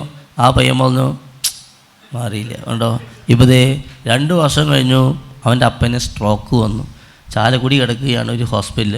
വീണ്ടും 2 മാസം കഴിഞ്ഞപ്പോൾ ആ അപ്പച്ചൻ മരിച്ചു. ആ അപ്പൻ്റെ ആ സ്ട്രോക്ക് വന്ന അപ്പന് വേണ്ടി പ്രാർത്ഥിക്കുമ്പോൾ കർത്താവ് കാണിക്കുക 2 വർഷം മുമ്പ് ഇവർ സർപ്പാരാധന, ഈ പാമ്പുമേക്കാട്ട് എന്ന ആ സർപ്പത്തെ ആരാധിക്കുന്ന സ്ഥലത്ത് പോയ സന്ദേശം കർത്താവ് തരികയാണ്. കണ്ടോ, ധനവാന്മാരാകണമെന്ന് ആഗ്രഹിക്കുന്നവൻ പ്രലോഭനത്തിലും കെണിയിലും മനുഷ്യനെ അധപതനത്തിലേക്കും നാശത്തിലേക്കും തള്ളിയിടുന്ന നിരവധി വ്യാമോഹങ്ങളിൽ ചെന്നുപെടുകയാണ്. മനസ്സിലായോ? വലുത് പറഞ്ഞേ ഹല്ലേലൂയ. എന്നിട്ട് പറയാ, ധനമോഹമാണ് എല്ലാറ്റിൻ്റെയും അടിസ്ഥാന കാരണം എന്ന് പറയും. എല്ലാറ്റിൻ്റെയും അടിസ്ഥാനം ധനമോഹം. നോർക്കാണ് ഒരിക്കൽ ഒരു വീട് വെഞ്ചിരിപ്പിന് പോയി. അവിടെ വീട് വെഞ്ചരിച്ചൊക്കെ ഇറങ്ങിയപ്പോൾ ഞാൻ ആ വീട്ടുകാർ പറഞ്ഞു, നിങ്ങളുടെ വീട്ടിലെ ഒരാൾ വ്യഭിചാരം ചെയ്യുന്നുണ്ടെന്ന് പറഞ്ഞു. ആ അപ്പച്ചനും അമ്മച്ചിയും പറഞ്ഞു, അച്ഛാ ഞങ്ങളുടെ വീട്ടിൽ ഞാനും ഭാര്യയാണുള്ളത്, പിന്നെ 2 മക്കൾ, ഒരു പെൺകുട്ടി ആൺകുട്ടി. അവർ 2 പേരും ഇല്ല, കല്യാണം കഴിഞ്ഞ് 2 പേരും വിദേശത്ത് മക്കളൊക്കെ ആയിട്ട് ജീവിക്കുകയാണ്. ഞങ്ങളിൽ ആരാണച്ചാ വ്യഭിചാരം ചെയ്യുന്നത്? ഞാൻ പറഞ്ഞു, എന്താണെന്നറിയില്ല, നിങ്ങളുടെ വീട്ടിൽ കയറി പ്രാർത്ഥിക്കുമ്പോൾ വ്യക്തമായി കർത്താവ് സന്ദേശം തരുന്നു, ഈ വീട്ടിലെ ഒരു കുടുംബാംഗം വ്യഭിചാരം ചെയ്തുകൊണ്ടിരിക്കുകയാണ്. മനസ്സിലായോ? വലുത് പറഞ്ഞേ ഹല്ലേലൂയ. അവർ പറഞ്ഞു, ഞങ്ങളുടെ ബന്ധത്തിൽ സ്വന്തത്തിൽ അറിവിൽ ഇങ്ങനെ തലമുറയിൽ ഒരാൾ വ്യഭിചാരം ചെയ്തതായിട്ട് എനിക്കറിയാം എന്ന് ആ ചേച്ചി പറഞ്ഞു. ഞാൻ പറഞ്ഞു, അതായിരിക്കും, ചേച്ചി പ്രാർത്ഥിച്ചാൽ മതി എന്ന് പറഞ്ഞിട്ട് പോന്നു. പിറ്റേ ദിവസം രാത്രിയിൽ ഒരു 10 മണി 10:30 ആയപ്പോൾ ഒരു ഫോൺ വിദേശത്ത് നിന്ന് ഇങ്ങനെ വന്നുകൊണ്ടിരിക്കുകയാണ്. ഞാൻ ഫോൺ എടുത്തു. അപ്പോൾ ആ പെങ്കൊച്ച് പറഞ്ഞു, അച്ഛാ അച്ഛൻ ഫോൺ കട്ട് ചെയ്യരുത്, എൻ്റെ പേര് ഇന്നതാണ്, ഞാൻ ഇന്ന വിദേശത്ത് ഇന്ന രാജ്യത്തു നിന്നാണ് വിളിക്കുന്നത്. ഇന്നലെ അച്ഛനൊരു വീട് വെഞ്ചരിക്കാൻ പോയില്ലേ, ആ വീട്ടിലത്തെ മകളാണ് ഞാൻ. വലുത് പറഞ്ഞേ ഹല്ലേലൂയ. ആ പെങ്കൊച്ച് പറഞ്ഞു, അച്ഛൻ ഇന്നലെ വീട്ടിൽ പോയിട്ട്, അപ്പോൾ എനിക്ക് നല്ല ഓർമ്മയുണ്ട്, കാരണം ആ വീട്ടിൽ കുറേ നേരം വർത്താനം പറഞ്ഞിരുന്നതാണ്. അവർ കുറേ വിശേഷങ്ങൾ, മക്കളെ പറ്റി, വിദേശത്തുള്ള മക്കളെ പറ്റിയും മകളെ പറ്റിയും മകനെ പറ്റിയും അവരുടെ കൊച്ചുകുട്ടികളെ പറ്റിയൊക്കെ മാതാപിതാക്കൾക്ക് വാതോരാതെയല്ലേ സംസാരിക്കുക, മകനെ പറ്റി മകളെ പറ്റി. അതാണ് ഞാൻ പറഞ്ഞത്, ഇങ്ങനെ മക്കളെ പറ്റിയുള്ള അമിതമായ ആകുലത, അല്ലെങ്കിൽ ഈ ലോകച്ചട്ട സുഖമോഹങ്ങൾ, ഈ പാർട്ടീഷൻ, സ്വത്ത്, വിദേശം, അത് ഇത് ഇങ്ങനെ ഭയങ്കര എന്താ പറയുക, ഇത് മാത്രമുള്ള ചിന്ത. ഈ ലോകച്ചട്ട TV, cinema, WhatsApp, internet, Facebook, അത് ഇത്, ഡാൻസ്, പാട്ട്, കൂത്ത്, ഇങ്ങനെ ഈ ലോകച്ചട്ട ഇതാണ് വലിയൊരു സമൂഹമാണ് ഇതിൻ്റെ പിന്നാലെ ഇപ്പോൾ പോയിക്കൊണ്ടിരിക്കുക. വലിയൊരു സമൂഹം, നിസ്സാരമൊന്നുമല്ല കേട്ടോ, വലിയൊരു സമൂഹം. അതാ പറയുക, മനുഷ്യ ജീവിതം അവറ്റിങ്ങൊക്കെ മനസ്സിലാക്കുന്നുണ്ടോ? മരണം എന്ന് പറയുന്നൊരു സംഭവമുണ്ട്. മനുഷ്യ ജീവിതം സമ്പത്ത് കൊണ്ടല്ല ധന്യമാവുന്നത്. ഇതൊന്നുമല്ല കേട്ടോ. സ്വർഗത്തിലേക്ക് എന്തെങ്കിലും സംഭരിച്ച് വെക്കണം കേട്ടോ. സ്വർഗത്തിലേക്ക് എന്തെങ്കിലും ശേഖരിച്ച് വെച്ചോളോ. വിശുദ്ധ ഫ്രാൻസിസ് അസീസി, അല്ലേ, അസീസിയിലെ വിശുദ്ധ ഫ്രാൻസിസ് പ്രഭുകുമാരനായിരുന്നു കേട്ടോ. പ്രഭുകുമാരനാണ്. എന്തുമാത്രം സ്വത്തുക്കളുടെ ഉടമയായിരുന്നു അദ്ദേഹം. എല്ലാം വേണ്ടെന്ന് വെച്ച് ദാരിദ്ര്യത്തെ മണവാട്ടിയായി സ്വീകരിച്ച് അദ്ദേഹം ദൈവശുശ്രൂഷയ്ക്ക് വേണ്ടി ഇറങ്ങുക. നിങ്ങൾക്കൊരു സന്ദേശം ഉണ്ട് കേട്ടോ. നിങ്ങൾക്കുള്ള സന്ദേശം ഇവിടുന്ന് ആ ജോപ്പാച്ചമ്പർ വിളിച്ച് പറയുന്നത് കേട്ട് ഞാൻ. ആ സന്ദേശം ഇതാണ്, നിങ്ങളെല്ലാവരും വചനപ്രഘോഷകരായി തീരണം. വിളിച്ച് പറഞ്ഞേ ഹല്ലേലൂയ. പറ്റോ? അതിന് പറ്റുമോ? നമുക്ക് വചനം പ്രസംഗിക്കാൻ പറയുകയാണ്. 2 തിമോത്തി 4 ആ വചനം കർത്താവ് നിങ്ങൾക്ക് തരികയാണ്. എന്താണ്? വചനം പ്രസംഗിക്കുക. സാഹചര്യം അനുകൂലമാണെങ്കിലും പ്രതികൂലമാണെങ്കിലും. അപ്പോൾ നിങ്ങൾ ഇവിടെ വന്ന് പ്രാർത്ഥിച്ചു പോകുന്നൊരു പ്രാർത്ഥനക്കാരിയായി തീരാതെ, അത് മാത്രമായി തീരാതെ യേശുവിനെ പറ്റി പറയുക. ഇന്ന് നമ്മുടെ സാക്ഷ്യപത്രം ഇറങ്ങുന്ന ദിവസമാണ്. ഇവിടെ പുതിയ സാക്ഷ്യപത്രം ഇറങ്ങിയിട്ടുണ്ട്. അതിഭയങ്കരമായ സാക്ഷ്യങ്ങൾ, ഒരു 19 സാക്ഷിയിലുണ്ട്. നമുക്ക് സാക്ഷ്യപത്രം അത്രമാത്രം സാക്ഷ്യങ്ങളാണ്. പക്ഷേ ഈ കൊച്ചു പേപ്പറിൽ എന്തുമാത്രം ഉൾക്കൊള്ളിക്കാൻ പറ്റും? എല്ലാ മാസവും സാക്ഷ്യപത്രം ഇറക്കണം എന്നൊക്കെ ഉണ്ട് അച്ഛന്. പക്ഷേ ഇവിടുത്തെ വിളവധികം, വേലക്കാരെ ചുരുക്കം. ഇതൊക്കെ ചെയ്തു വരാൻ ആൾക്കാർ വളരെ കുറവായതുകൊണ്ട് നമുക്കിപ്പോൾ 2 മാസം കൂടുമ്പോഴേക്കാണ് ഒരു സാക്ഷ്യപത്രം നമ്മൾ ഇറക്കിക്കൊണ്ടിരിക്കുക. പക്ഷേ യൂട്യൂബിൽ നമ്മളിങ്ങനെ ഇട്ടുകൊണ്ടിരിക്കുന്നുണ്ട്. അത്ര 10-35 സാക്ഷ്യങ്ങളാണ് ഓരോ ദിവസവും. ഇപ്പോൾ ഈ കഴിഞ്ഞ ഈ മിഞ്ഞാന്ത ധ്യാനം എന്തുട്ടായിരുന്നു സാക്ഷ്യങ്ങൾ. എൻ്റെ പ്രിയ മക്കളെ, ഞാൻ നിങ്ങൾ യൂട്യൂബിൽ കാണാൻ ഇനി ശ്രദ്ധിച്ചാൽ മതി.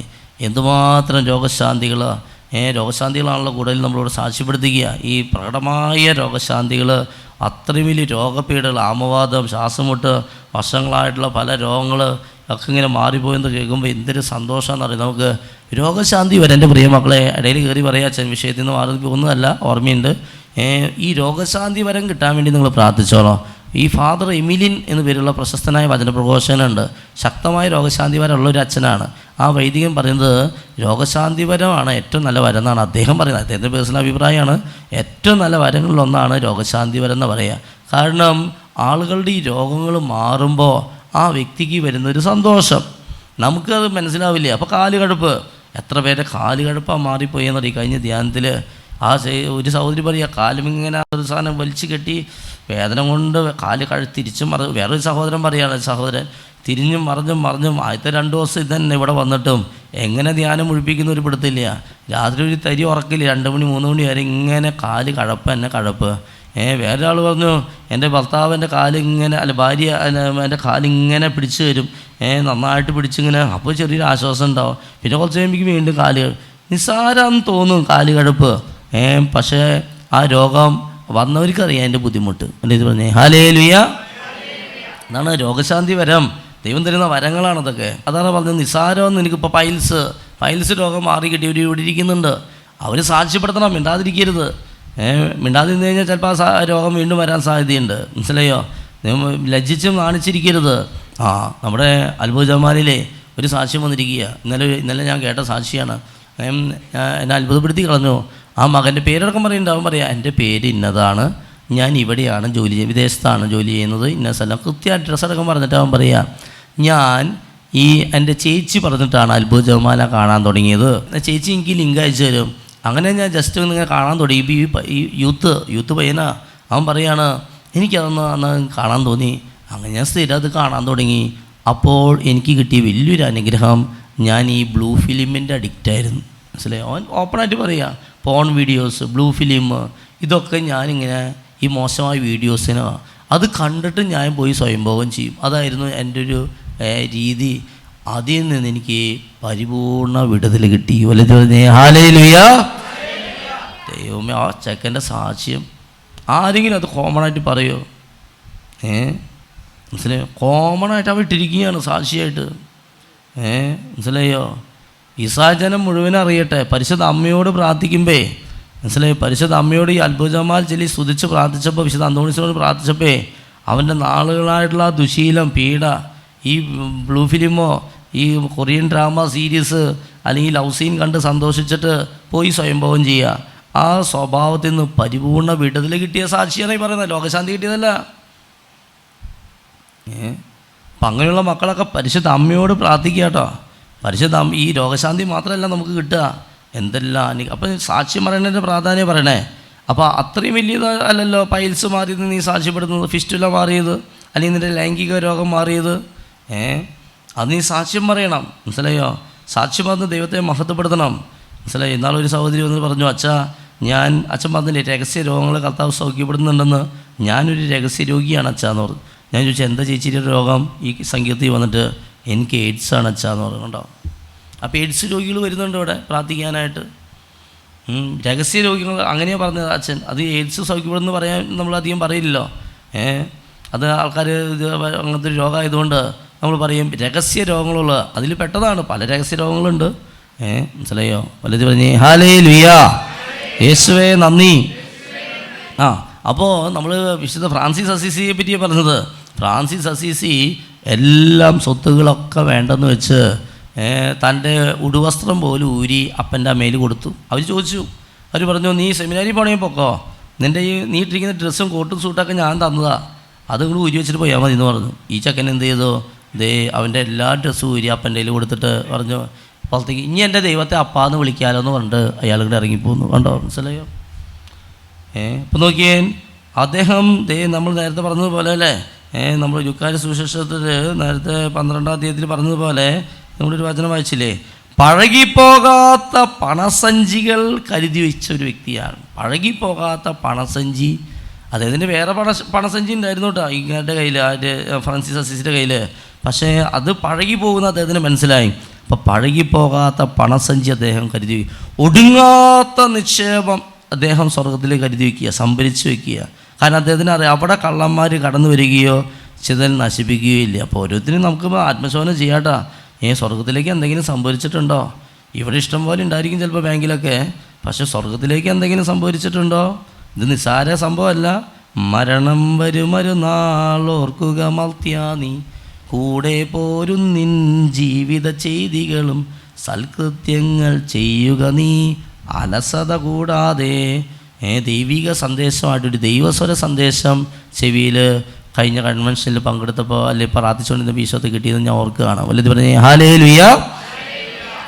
ഫ്രാൻസിസ് അസീസി വന്നിട്ട് ഒരു 6 വർഷങ്ങളായുള്ളൂ. ഫ്രാൻസിസ് അസീസി എല്ലാം വേണ്ടെന്ന് വെച്ചിട്ട് കർത്താവിന് വേണ്ടി സ്വർഗത്തിലേക്ക് സംഭരിക്കാൻ വേണ്ടി അയാൾ ഇറങ്ങിയപ്പോൾ അത് കണ്ട് ഇഷ്ടപ്പെട്ട ഒരാളാണ്. അതാണ് വിശുദ്ധ ക്ലാര പുണ്യവതി. വെറും 18 വയസ്സുണ്ടായുള്ളൂ. വെറും 18 വയസ്സായിട്ടുള്ള പെങ്കൊച്ച്. ഫ്രാൻസിസിൻ്റെ ഈ തീഷ്ണത കണ്ടപ്പോൾ അവൾക്കും തോന്നി എനിക്കും വേണം സ്വർഗത്തിൽ കുറേ സംഭരിച്ച് വയ്ക്കണം. അവൾ എന്ത് ചെയ്തു? പ്രഭുകുമാരിയായിരുന്നു. എല്ലാം അങ്ങോട്ട് വേണ്ടെന്ന് വെച്ച് ചാക്കെടുത്ത് അരയിലൊരു ചാക്ക് കൊണ്ട് ചരടുകൊണ്ട് ഒരു കെട്ടും കെട്ടി അങ്ങോട്ട് ഇറങ്ങുകയാണ് ദൈവ ശുശ്രൂഷയ്ക്കായിട്ട്. മനസ്സിലായോ? എന്തിനു വേണ്ടിയിട്ടാണ്? ഇതന്നെ പഴകിപ്പോകാത്ത പണസഞ്ചി സ്വർഗത്തിൽ കരുതി വയ്ക്കണം. ഒടുങ്ങാത്ത നിക്ഷേപം സ്വർഗത്തിൽ സംഭരിക്കണം. കാരണം അവിടെ കള്ളന്മാർ കടന്നു വരികയോ ചെതിൽ നശിപ്പിക്കുകയോ ഇല്ല. നിൻ്റെ നിക്ഷേപം എവിടെയോ അവിടെയായിരിക്കും നിൻ്റെ ഹൃദയം. വിളിച്ചു പറഞ്ഞേ ഹല്ലേലൂയ. മനസ്സിലായോ? നിൻ്റെ നിക്ഷേപം അത് വിശുദ്ധ അന്തോണീസ് പാതുവായിൽ വിശുദ്ധ അന്തോണീസിൻ്റെ കാര്യത്തിൽ അയാളുടെ ജീവചരിത്രത്തിൽ വലിയൊരു രസകരമായ സംഭവമുണ്ട്. അയാൾ ഒരിക്കൽ ഒരു വീട്ടിൽ മരിച്ചടക്കിൽ പങ്കെടുക്കാൻ വേണ്ടി പോയി. മരിച്ചടക്കാൻ വേണ്ടി പേരാച്ചന്മാരെ കിട്ടിയിട്ടുണ്ടാവും, എന്താണ് അദ്ദേഹത്തിൻ്റെ ഇടവിലത്തെ ആളായിരിക്കാം. മരിച്ചുപോയി, ധനവാൻ മരിച്ചു. ആ മരിച്ചടക്കിന് പങ്കെടുക്കുമ്പോൾ ചരമപ്രസംഗം പറയുന്ന സമയത്ത് ഈ വിശുദ്ധ ഫ്രാൻസിസിൻ്റെ പ്രത്യേകത വിശുദ്ധ അന്തോണീസിൻ്റെ പ്രത്യേകത എന്താ? വചനത്തിൽ വെള്ളം ചേർത്ത് അദ്ദേഹം പ്രസംഗിക്കില്ല. മരിച്ചു കിടക്കുന്ന ആളാണെങ്കിലും മുഖത്ത് നോക്കി കാര്യം പറയുകയാണ്. മനസ്സിലായോ? വിശുദ്ധ അന്തോണീസ് പറഞ്ഞു, ഈ മരിച്ചു കിടക്കുന്ന ആൾ അത്ര നല്ല മനുഷ്യനൊന്നുമല്ല. മനസ്സിലായോ? ഇയാൾ 1-ാം സ്ഥാനം കൊടുത്തത് പണത്തിനാണ്. നിൻ്റെ നിക്ഷേപം എവിടെയോ അവിടെയായിരിക്കും നിൻ്റെ ഹൃദയം എന്നാണ് കർത്താവ് പറഞ്ഞിരിക്കുന്നത്. ഇയാളുടെ നിക്ഷേപം മുഴുവനും പണത്തിലായിരുന്നു. അതുകൊണ്ട് തന്നെ ഇദ്ദേഹത്തിൻ്റെ ഹൃദയം ഇദ്ദേഹത്തിൻ്റെ ഡെഡ് ബോഡിയിലില്ല, അദ്ദേഹത്തിൻ്റെ പണപ്പെടിയിലിരിക്കുന്നുണ്ട്. സംശയമുള്ളവർക്ക് പോയി നോക്കാമെന്ന് പറഞ്ഞു. വൃത്യന്മാർ ഓടിപ്പോയി. അന്ന് ബാങ്കും അങ്ങനത്തെ പരിപാടികളൊന്നും ഇല്ലല്ലോ. അന്ന് ഈ പണപ്പെട്ടികളല്ലേ, പണം ഒക്കെ പെട്ടിയിലാണ്. ഇദ്ദേഹത്തിൻ്റെ പണപ്പെട്ടി തുറന്നു നോക്കിയപ്പോൾ ഇയാളുടെ ഹൃദയം പണപ്പെട്ടിയിലിരിക്കുന്നു.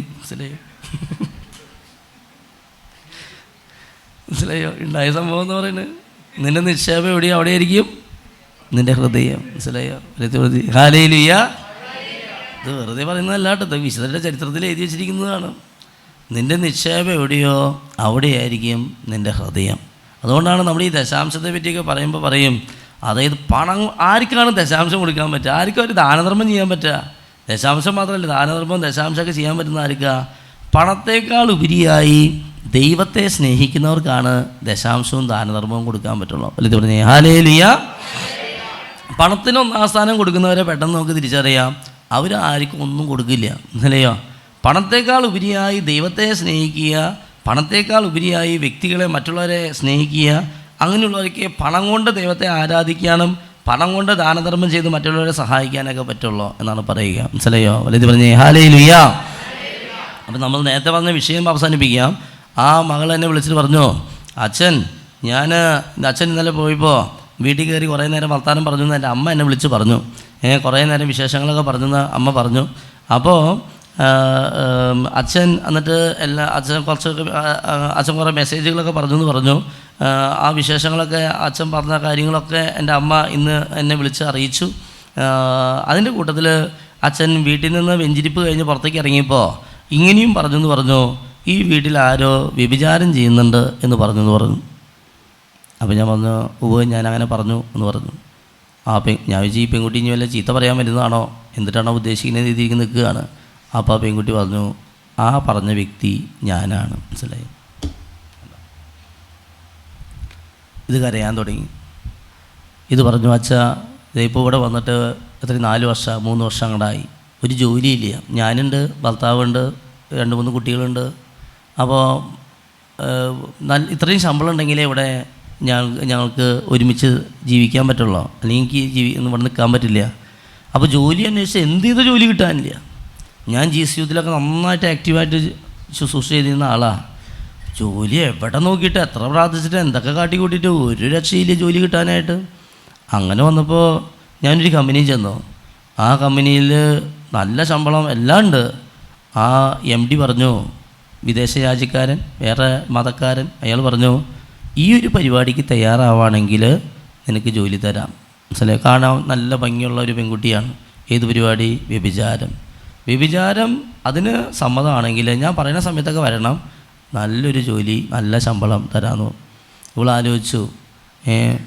അപ്പോൾ അവസാനം ഇതാരും അറിയില്ലല്ലോ, വിദേശത്ത് അനുകൂല സാഹചര്യം, ഇരുട്ടെനിക്കൊരു മറയാണ്, ഭിത്തികൾ എന്നെ ഒളിപ്പിക്കുന്നു, ആരെന്നെ കാണുന്നില്ല, ഞാനെന്തിനു പേടിക്കണം? മനസ്സിലായോ? പ്രഭാഷകൻ്റെ പുസ്തകം 23-ാം അധ്യായം. ഒരു വ്യഭിചാരിയുടെ ആത്മകഥ ആണ്.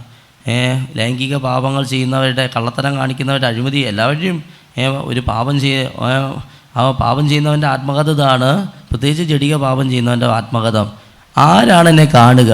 ഇരുട്ട് എനിക്കൊരു മറയാണ്, ഭിത്തികൾ എന്നെ ഒളിപ്പിക്കുന്നു, ആരും എന്നെ കാണുന്നില്ല, ഞാനെന്തിനു പേടിക്കണം?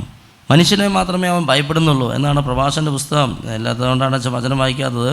പ്രഭാഷകൻ 23 പറയുകയാണ്, ആരും എന്നെ കാണുന്നില്ല, ഞാനെന്തിനു പേടിക്കണം? അത്യുന്നതൻ എൻ്റെ പാപങ്ങൾ പരിഗണിക്കില്ല, മനുഷ്യനെ മാത്രമേ അവൻ ഭയപ്പെടുന്നുള്ളൂ. കർത്താവിൻ്റെ കണ്ണുകൾ സൂര്യനേക്കാൾ 10,000 മടങ്ങ് പ്രകാശമുള്ളതാണെന്ന് അവൻ അറിയുന്നില്ല. അവിടുന്ന് മനുഷ്യൻ്റെ എല്ലാ മാർഗങ്ങളും നിരീക്ഷിക്കുകയും നിഗൂഢ സ്ഥലങ്ങൾ കണ്ടുപിടിക്കുകയും ചെയ്യുന്നു. വലത് പറഞ്ഞേ ഹല്ലേലൂയ. മനസ്സിലായോ? കർത്താവ് ഇതെല്ലാം കണ്ടുപിടിക്കുകയാണ്. അങ്ങനെ ആ പെൺകുട്ടി പറഞ്ഞു ശരി എന്ന് പറഞ്ഞു, ഓക്കെ എന്ന് പറഞ്ഞു. അങ്ങനെ ഇപ്പോൾ എൻ്റെ ഓർമ്മ ശരിയാ 3 വർഷം കഴിഞ്ഞു. ഇവൾ ഈ വ്യഭിചാരം ചെയ്ത് നടക്കുന്നത് ഇവളുടെ അപ്പനറിയില്ല, അമ്മയ്ക്കറിയില്ല, ഭർത്താവിൻ്റെ അപ്പനമ്മയ്ക്കറിയില്ല, ഈ ഭർത്താവിനറിയില്ല, കുട്ടികൾക്കറിയില്ല, ആർക്കും അറിയില്ല. രാവിലെ പോകുന്നു, ജോലിക്ക് പോകുന്നു, കാര്യം ചെയ്യുന്നു, അയാൾ വിളിക്കുമ്പോൾ പോയി കാര്യം ചെയ്തു കൊടുക്കുന്നു, പോരുന്നു, ഇങ്ങനെ കണ്ടോ. മനസ്സിലായോ? ഇതാ ഒരു വീട് വെഞ്ചരിക്കാൻ പോയപ്പോൾ പരിശുദ്ധാത്മാവ് വെളിപ്പെടുത്താണ്, ഈ വ്യക്തി, ഈ വീട്ടിലൊരാൾ വ്യഭിചാരം ചെയ്തുകൊണ്ടിരിക്കുകയാണ്. മനസ്സിലായി? കണ്ടില്ലേ? ശ്രദ്ധിക്കുക. ഏത് വചനം വന്നപ്പോഴാണ് അതിലേക്കൊക്കെ പോയേ? ധനവാന്മാരാകണമെന്ന് ആഗ്രഹിക്കുന്നവർ, ജോലി കിട്ടാൻ വേണ്ടിയിട്ടേ, പ്രലോഭനത്തിലും കെണിയിലും ശമ്പളം കൂടുതൽ കിട്ടാൻ വേണ്ടിയിട്ടേ മനുഷ്യനെ അധപതനത്തിലേക്കും നാശത്തിലേക്കും തള്ളിയിടുന്ന നിരവധി വ്യാമോഹങ്ങളെ നിബന്ധിക്കുകയാണ്. എന്നാൽ ധനമോഹമാണ് കേട്ടോ എല്ലാ തിന്മകളുടെ അടിസ്ഥാന കാരണം. ധനമോഹത്തിലൂടെ പലരും വിശ്വാസത്തിൽ നിന്ന് വ്യതിചലിച്ചു പോകാനും ഒട്ടേറെ വ്യതകളാൽ തങ്ങൾ തന്നെ മുറിപ്പെടുത്താൻ ഇടവന്നിട്ടുണ്ട്. കണ്ടോ? ഈ വചനത്തിൻ്റെയൊക്കെ അർത്ഥം നമുക്ക് മനസ്സിലാവുന്ന അപ്പോഴാണ്. ഒരു നേരത്തെ പായസത്തിന് വേണ്ടി തൻ്റെ കടിഞ്ഞുപുത്രസ്ഥാനം വിറ്റ ഏസാവിനെ പോലെ അസന്മാർഗിയോ അധാർമികനായി തീരരുത് കേട്ടോ. എബ്രായർ 12 എഴുതി വെച്ചിരിക്കുക. ഒരു ജോലിക്ക് വേണ്ടി ഒരല്പം പഴം കൂടുതൽ കിട്ടാൻ വേണ്ടിയിട്ടേ തൻ്റെ ശരീരം മുഴുവൻ ആ ചക്കന് കൊടുക്കുകയാണ്. മനസ്സിലായോ? ആ ഉദ്യോഗസ്ഥന്, ആ ഏതൊരു മതസ്ഥന്, ഏതൊരു രാജ്യക്കാരന്, ആരെന്താ ഒരു പിടുത്തില്ല. മനസ്സിലായോ? പണം കിട്ടാൻ വേണ്ടിയിട്ടാണ്. പണം. മനസ്സിലായോ? ധനമോഹം. മനസ്സിലായോ? വല്ലത്തി പറഞ്ഞേ ഹല്ലേലൂയ. അതുകൊണ്ടാണ് പ്രഭാഷകൻ്റെ പുസ്തകം 31:1 പ്രഭാഷകൻ 31:1 എഴുതി വെച്ചിരിക്കുക. ധനത്തിലുള്ള അതിശ്രദ്ധ ആരോഗ്യം നശിപ്പിക്കുകയും അതേക്കുറിച്ചുള്ള ഉത്കണ്ഠ ഉറക്കമില്ലാതാക്കുകയും ചെയ്യുന്നു. ശ്രദ്ധിച്ചേൻ? മനസ്സിലായോ? വലതുവൃത്തി പിടിച്ചെന്ന് ഏറ്റു പറഞ്ഞ് പ്രാർത്ഥിക്കാം. ധനത്തിലുള്ള അതിശ്രദ്ധ ആരോഗ്യം നശിപ്പിക്കുകയും അതേക്കുറിച്ചുള്ള ഉത്കണ്ഠ ഉറക്കം ഇല്ലാതാക്കുകയും ചെയ്യുന്നു. Hallelujah, hallelujah. ഉണ്ടോ? വീണ്ടും അതിനെഴുതി വെച്ചിരിക്കുകയാണ്. പ്രഭാഷകൻ 31:3 ധനികൻ പണം കുന്നുകൂട്ടാൻ അധ്വാനിക്കുന്നു. കണ്ടോ? ധനികനെ പണം കുന്നുകൂട്ടാൻ അധ്വാനിക്കുന്നു. വിശ്രമവേളയിൽ അവൻ സുഖഭോഗങ്ങളിൽ മുഴുകുന്നു. വിശ്രമവേളയിൽ. മെർലിൻ മൺട്രോ ഉണ്ടാക്കിയ അതാണ്. Merlin Munro. മനസ്സിലായി? കേട്ടോ? ഹോളിവുഡിലെ ഏറ്റവും വലിയ നടിയാണ് കേട്ടോ. ഹോളിവുഡിലെ ഏറ്റവും വലിയ നടിയായിരുന്നു, മരിച്ചുപോയി. ഓസ്കാർ അവാർഡ് ഏറ്റവും കൂടുതൽ കിട്ടിയിട്ടുള്ള നടിയാണെന്ന് പറയുക. എങ്ങനെ മരിച്ചേ? നമ്മുടെ ജോൺ എഫ് കെന്നഡി അമേരിക്കൻ പ്രസിഡൻ്റായി തിരഞ്ഞെടുക്കപ്പെട്ട ദിവസം രാത്രിയിൽ, അന്ന് പുലർച്ചെ വരെ ആഘോഷങ്ങളാണ്. തിരഞ്ഞെടുക്കപ്പെട്ട ദിവസമേ അന്ന് മെർലിൻ ഉണ്ടായിരുന്നു അതിൽ പങ്കെടുക്കാൻ. ലോകത്തെ ഏറ്റവും വലിയ കോടിപതിയിൽപ്പെട്ട ഒരാളാണ്. അത്രയും വലിയ സമ്പന്ന, അത്രയും വലിയ സമ്പത്ത്, അത്രയും വലിയ എന്താ പറയുക സൗന്ദര്യം. ലോകത്തെ ഏറ്റവും വലിയ സെക്സി ആയിട്ടുള്ള പേര് ആര് ചോദിച്ചാൽ നെറ്റിലടിച്ചു കൊടുത്ത് നോക്കുക. ഏറ്റവും സെക്ഷൽ പ്ലഷർ, ലൈംഗിക സുഖം അനുഭവിച്ച വ്യക്തി ആര് എന്ന് ചോദിച്ചു കഴിഞ്ഞാൽ അതിൻ്റെ ഉത്തരമായിട്ട് വരിക മെർലിനാണ്. മെർലിൻ മൺട്രോ എന്നാണ് അതിൻ്റെ പേര്. മനസ്സിലായോ? പെൺകുട്ടിയുടെ പേര് നെറ്റിലെടുത്ത് വെച്ച് കഴിഞ്ഞാൽ ഫുള്ള് ഡീറ്റെയിൽസ് വരും കേട്ടോ. അത്രയും ഭംഗിയുള്ള പെൺകുട്ടി. ആ പെൺകുട്ടിയുടെ കൂടെ നടക്കാനോ ഇരിക്കാനോ കിടക്കാനോ ഒരു ഫോട്ടോ എടുക്കാനൊക്കെ ലോകം മൊത്തം അങ്ങനെ കാത്തിരിക്കുകയാണ്. അത്രയും ഫേമസ്. അങ്ങനെ ഇരിക്കെ ഈ ജോൺ എഫ് കെന്നഡിയുടെ തിരഞ്ഞെടുക്കപ്പെട്ട ദിവസം ആഘോഷങ്ങളൊക്കെ കഴിഞ്ഞ് പുലർച്ചെ ഒരു 3 മണിയായി കിടന്നുറങ്ങാൻ പോയപ്പോൾ പിന്നെ ഉറക്കത്തിൽ നിന്ന് ഇതുവരെ അവൾ എഴുന്നേറ്റിട്ടില്ല. ഉറക്കഗുളിക കഴിച്ചാൽ പെങ്കൊച്ച് ആത്മഹത്യ ചെയ്തു. വലുത് പറഞ്ഞേ ഹല്ലേലൂയ. ഉറക്കഗുളിക കഴിച്ച് ആത്മഹത്യ ചെയ്തു. ആദ്യം കരുതിയത് കൊലപാതകമാണെന്ന് കരുതിയത്. കുറേ അന്വേഷണങ്ങളൊക്കെ ഉണ്ടായി. അതിന് അത്രയും വലിയ സംഭവമായി നന്ന്. പക്ഷേ അവസാനം ഇവളുടെ ആത്മഹത്യക്കുറിപ്പ് കിട്ടുകയാണ്. ആ ആത്മഹത്യക്കുറിപ്പിൽ അവളുടെ ഡയറിയിൽ എഴുതി വെച്ചിരിക്കുക, കടുത്ത ഏകാന്തതയാൽ ഞാൻ വളരെയധികം പീഡിപ്പിക്കപ്പെടുകയാണ്. കടുത്ത ഏകാന്തതയാൽ ഞാൻ വളരെയധികം പീഡിപ്പിക്കപ്പെടുന്നു എന്നും ബെർലിൻ എഴുതി വെച്ചിരിക്കുകയാണ്. എൻ്റെ പ്രിയ സഹോദരങ്ങൾ, ഒരു വചനം എൻ്റെ മനസ്സിൽ പെട്ടെന്ന് കയറി വന്നുകൊണ്ട് എടുക്കുക. സഭാപ്രസംഗൻ്റെ പുസ്തകം 2-ാം അധ്യായം 25-ാം തിരുവചനം. സഭാപ്രസംഗം 2:25. ദൈവത്തിൽ നിന്ന് അകന്ന് ഭക്ഷിക്കാനോ ആനന്ദിക്കാനോ ആർക്കാണ് കഴിയുക? തന്നെ പ്രസാദിപ്പിക്കുന്നവന് ദൈവം ജ്ഞാനവും അറിവും ആനന്ദവും പ്രദാനം ചെയ്യുന്നു. വലത് പറഞ്ഞേ ഹല്ലേലൂയ. കേൾക്കുന്നുണ്ടോ? ദൈവത്തിൽ നിന്ന് അകന്നേ. ഇവൾക്ക് എല്ലാം ഉണ്ട്. മെർലിന് എവിടെ നിന്നൊരു ഈ ഏകാന്തത വന്നേ? കടുത്ത ഏകാന്തതയാൽ ഞാൻ വളരെയധികം പീഡിപ്പിക്കപ്പെടുന്നു. മെർലിന് എവിടെ നിന്ന് ഈ ഏകാന്തത വന്നേ? അവളുടെ കൂടെ കിടക്കാനിരിക്കാനും കെട്ടിപ്പിടിക്കാനും ഫോട്ടോ എടുക്കാനും അവളെ ചുറ്റിപ്പറ്റിയിട്ടാണ് ആൾക്കാർ മൊത്തം നിൽക്കണേ. പിന്നെ ഇവൾക്ക് എങ്ങനെ ഏകാന്തത വന്നു? സമ്പത്തിനൊരു കുറവില്ല, സൗന്ദര്യത്തിനൊരു കുറവില്ല, പ്രശസ്തിക്കൊരു കുറവ്, ഒന്നിനൊരു കുറവില്ല. സഭാപ്രസംഗം 2:25 പറയാ, ദൈവത്തിൽ നിന്ന് അകന്ന്. ദൈവം മാത്രമില്ല അവൾക്ക്. അതാണ് അവളുടെ പ്രശ്നം പറ്റിയത്. ദൈവത്തിൽ, അതാണ് അച്ഛൻ പറഞ്ഞത്.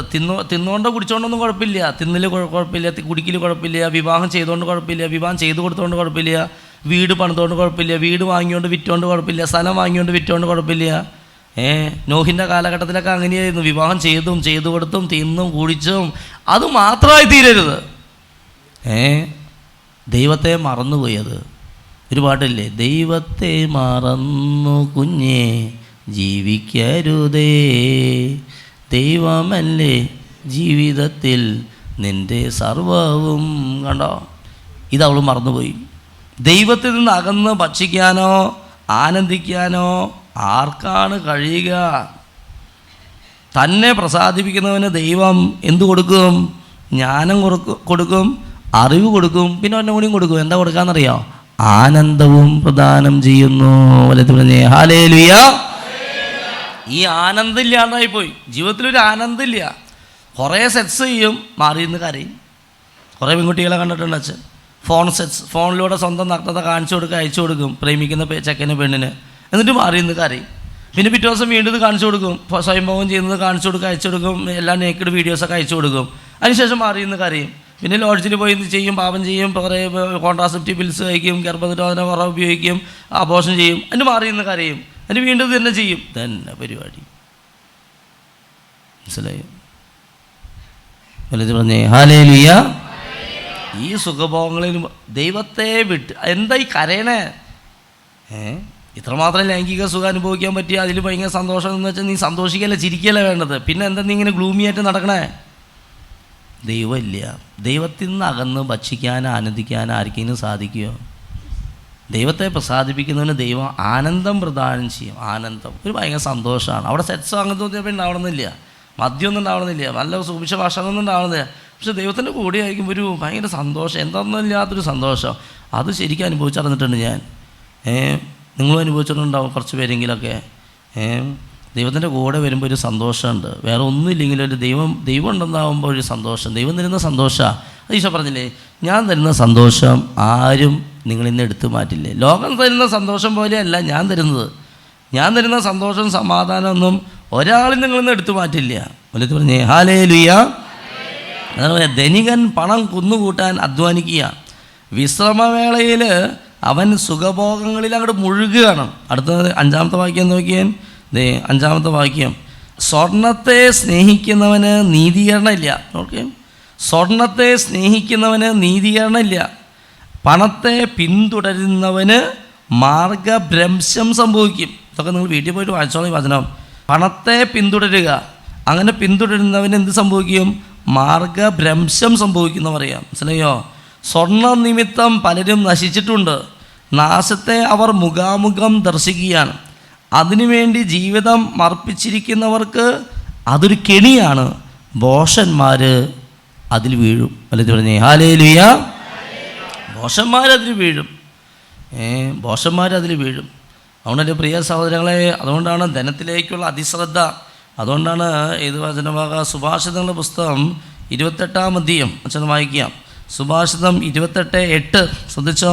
സുഭാഷിതം 28:8 പലിശയും കൊള്ളലാഭവും വഴി നേടിയ സമ്പത്ത് ദരിദ്രരോട് ദയുള്ളവൻ്റെ കയ്യിൽ ചെന്ന് ചേരും. കണ്ടോ, പലിശക്കാർ, അമിത പലിശ, കൊള്ളപ്പലിശ ഈടാക്കുന്നവർ ശ്രദ്ധിക്കുക. പലിശയും കൊള്ളലാഭവും വഴി നേടിയ സമ്പത്ത് ദരിദ്രരോട് ദയുള്ളവൻ്റെ കയ്യിൽ ചെന്ന് വീഴും. മനസ്സിലായോ? വീണ്ടും വചനം പറയുകയാണ്, കൊള്ളലാഭം വെറുക്കുന്നവന് ആയുസ് വർദ്ധിക്കും. കൊള്ളലാഭം വെറുക്കുന്നവന് ആയുസ് വർദ്ധിക്കും. വലത് പറഞ്ഞേ ഹല്ലേലൂയ. എന്തൊക്കെ വചനാണല്ലേ. കൊള്ളലാഭം വെറുക്കുന്നവന് ആയുസ്, ഒന്ന് വലതുരുത്തി പറഞ്ഞേ, വലതുരുത്തി പിടിച്ചെന്ന് പറഞ്ഞേ. കൊള്ളലാഭം വെറുക്കുന്നവന് ആയുസ് വർദ്ധിക്കും. Hallelujah, hallelujah. വീണ്ടും ഒരു വചനം കൂടി ഏറ്റു പറഞ്ഞോ. സുഭാഷിതം 28:20 ഏറ്റു പറഞ്ഞേ. ധനികനാകാൻ തിടുക്കം കൂട്ടുന്നവൻ ശിക്ഷിക്കപ്പെടാതിരിക്കില്ല. ഒരിക്കൽ കൂടി പറഞ്ഞേ. ധനികനാകാൻ തിടുക്കം കൂട്ടുന്നവൻ ശിക്ഷിക്കപ്പെടാതിരിക്കില്ല. ഉണ്ടോ? വലുത് പറഞ്ഞേ ഹല്ലേലൂയ. അവർക്കാണ് വർഷങ്ങൾക്ക് മുമ്പ് ഞാൻ ഒരു സ്ഥലത്തായിരുന്നപ്പോൾ എന്നെ കാണിച്ച ധ്യാനകേന്ദ്രത്തിലായിരുന്നപ്പോൾ അവിടെ എന്നെ കാണാൻ കുറേ പേരിങ്ങനെ വരിയായിട്ടിങ്ങനെ വന്ന് കണ്ട് പ്രാർത്ഥിച്ച് പോവുകയാണ്.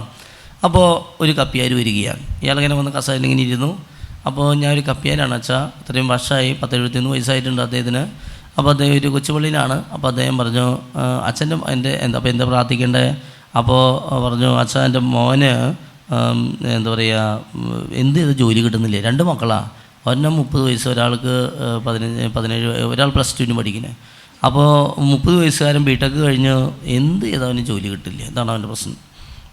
അപ്പോൾ ഞാൻ വെച്ചാൽ അവൻ്റെ കല്യാണം കഴിഞ്ഞാൽ എന്തുട്ടച്ചാ കല്യാണം കഴിഞ്ഞെന്ന് പറയുന്നത്? അവൻ്റെ ജോലി കിട്ടിയാലല്ലേ കല്യാണം നടക്കുള്ളൂ. ജോലി കിട്ടാതെ എങ്ങനെയാണ് കല്യാണം? ഇങ്ങനെ ആ സഹോദരൻ ചോദിക്കുക. അങ്ങനെ അപ്പോൾ ഇതാണ് അദ്ദേഹം 3 പ്രാവശ്യം വിസിറ്റ് വിസയ്ക്ക്, ഇപ്പോൾ 3ാമത്തെ പ്രാവശ്യം വിസിറ്റ് വിസയ്ക്ക് പോയിരിക്കുകയാണ്. ഇതുവരെ കിട്ടിയിട്ടില്ല, ജോലി കിട്ടിയിട്ടില്ല, പെർമനൻ്റായിട്ട് ജോലിയില്ല. അപ്പോൾ ഞാൻ പെട്ടെന്ന് അദ്ദേഹത്തിന് മനസ്സിൽ വന്നൊരു ചിന്ത ചോദിച്ചു, ചേട്ടൻ അബോർഷൻ ചെയ്തിട്ടുണ്ടോ എന്ന് ചോദിച്ചു. ഒറ്റ ഞെട്ടലായി മനുഷ്യൻ, കസേരയിൽ നിന്ന് വീണില്ല എന്നുള്ളൂ. അതിങ്ങനെ ആലോചിച്ചിരിക്കുക, ഞാൻ അബോർഷൻ ചെയ്തിട്ടുണ്ടോ? അപ്പോൾ ഞാൻ എന്ത് ഇത്രമാത്രം ആലോചിക്കാൻ, അബോർഷൻ ചെയ്തിട്ടുണ്ടെങ്കിൽ ചെയ്തിട്ടുണ്ടെന്ന് പറഞ്ഞോട്ടെ, നുണ പറയരുത് കേട്ടാന്ന് പറഞ്ഞു. അപ്പോൾ അദ്ദേഹം പറഞ്ഞു, ചെയ്തിട്ടുണ്ട് അച്ഛാന്ന് പറഞ്ഞു. മനസ്സിലായോ? അപ്പോൾ ഞാൻ പിന്നെ ആത്മാവ് പ്രവർത്തിക്കുകയാണ് കേട്ടോ. പിന്നെ ചോദിക്കുന്ന ചോദ്യം ഇങ്ങനെയാണ്, വായ കൊണ്ട് ഇങ്ങനെ പെട്ടെന്ന് വരാണ്, നമ്മൾ മനസ്സിൽ അറിഞ്ഞിട്ട് ചോദിക്കുന്നതല്ല. എത്രാം മാസമാണ് അബോർഷൻ ചെയ്തത്? അങ്ങനെ ചോദിക്കേണ്ട വല്ല ആവശ്യമുണ്ടോ? എത്രാം മാസത്തിലാണ് അത്ര അബോർഷൻ ചെയ്തത്? അയാൾ പറഞ്ഞു 7ാമത്തെ മാസമാണ് അബോർഷൻ ചെയ്തത്. മനസ്സിലായോ? അപ്പോൾ ചോദിച്ചത് എങ്ങനെയാണ് സംഭവിച്ചത്? അദ്ദേഹം പറഞ്ഞു, അച്ഛൻ ഞാനും ഭാര്യയും ഞങ്ങൾ ഹൈദരാബാദായിരുന്നു. അപ്പോൾ അവിടെ ഭാര്യ നേഴ്സാണ്. എന്ത് ചെയ്ത ജോലി നല്ലത് കിട്ടാനില്ല. അപ്പോൾ വിദേശത്തേക്ക് നോക്കിക്കൊണ്ടിരിക്കുക. അപ്പോഴാണ് പ്രഗ്നൻ്റ് ആയത്. 7 മാസമായി. അപ്പോൾ ദേ നല്ലൊരു ഒന്നാന്തരം പൈസയുള്ളൊരു ജോലി നമുക്ക് വിദേശത്ത് കിട്ടുകയാണ്. ഇനി എന്ത് വേണം? ജോലിക്ക് പോകാൻ ഉദ്ദേശിക്കുന്നുണ്ടെങ്കിൽ കൊച്ചിനെ വേണ്ടെന്ന് വയ്ക്കേണ്ടി വരും, കളയേണ്ടി വരും. ഇനി കൊച്ചിന് വേണ്ടി നമ്മൾ നിൽക്കുകയാണെങ്കിൽ എന്ത് കളയേണ്ടി വരും? ജോലി വേണ്ടെന്ന് വയ്ക്കേണ്ടി വരും. ഏതെങ്കിലും ഒരാളെ തിരഞ്ഞെടുക്കണം. മനസ്സിലായോ? അപ്പോൾ ഇവർ ചിന്തിച്ചു, ഭാര്യയും ഭർത്താവും കൂടി. അതായത് ജോലി ഇനി എപ്പോഴും എത്ര നാളുടെ അന്വേഷിച്ചിട്ട് ജോലി കിട്ടണേ? ജോലി ഇനി ഓടിപ്പോയാൽ കിട്ടണ സാധനമല്ല ജോലി. കുഞ്ഞുങ്ങളൊക്കെ നമുക്ക് ഉണ്ടാക്കാവുന്നതുള്ളൂ. അതൊക്കെ നമ്മുടെ പ്ലാനിങ്ങിലും പദ്ധതിയിലും പെട്ടതാണ് കുഞ്ഞുങ്ങൾ. പക്ഷേ മറ്റേത് അങ്ങനെയല്ല, അതങ്ങനെയാണ്. അങ്ങനെ കരുതി ഇവർ 7ാം മാസം ആയ കുഞ്ഞിനെ, ഏത് മാസമായാലും കണക്ക് തന്നെയാണ് കേട്ടോ, 7ാം മാസം എന്ന് പറയുമ്പോൾ പ്രസവിക്കുക, അതിനെ കൊന്നു കളഞ്ഞ് അങ്ങനെ വിദേശത്ത് പോയി ജോലി കിട്ടി, ജോലി സമ്പാദിച്ചു. അങ്ങനെ അവർ തിരിച്ചു വന്നു.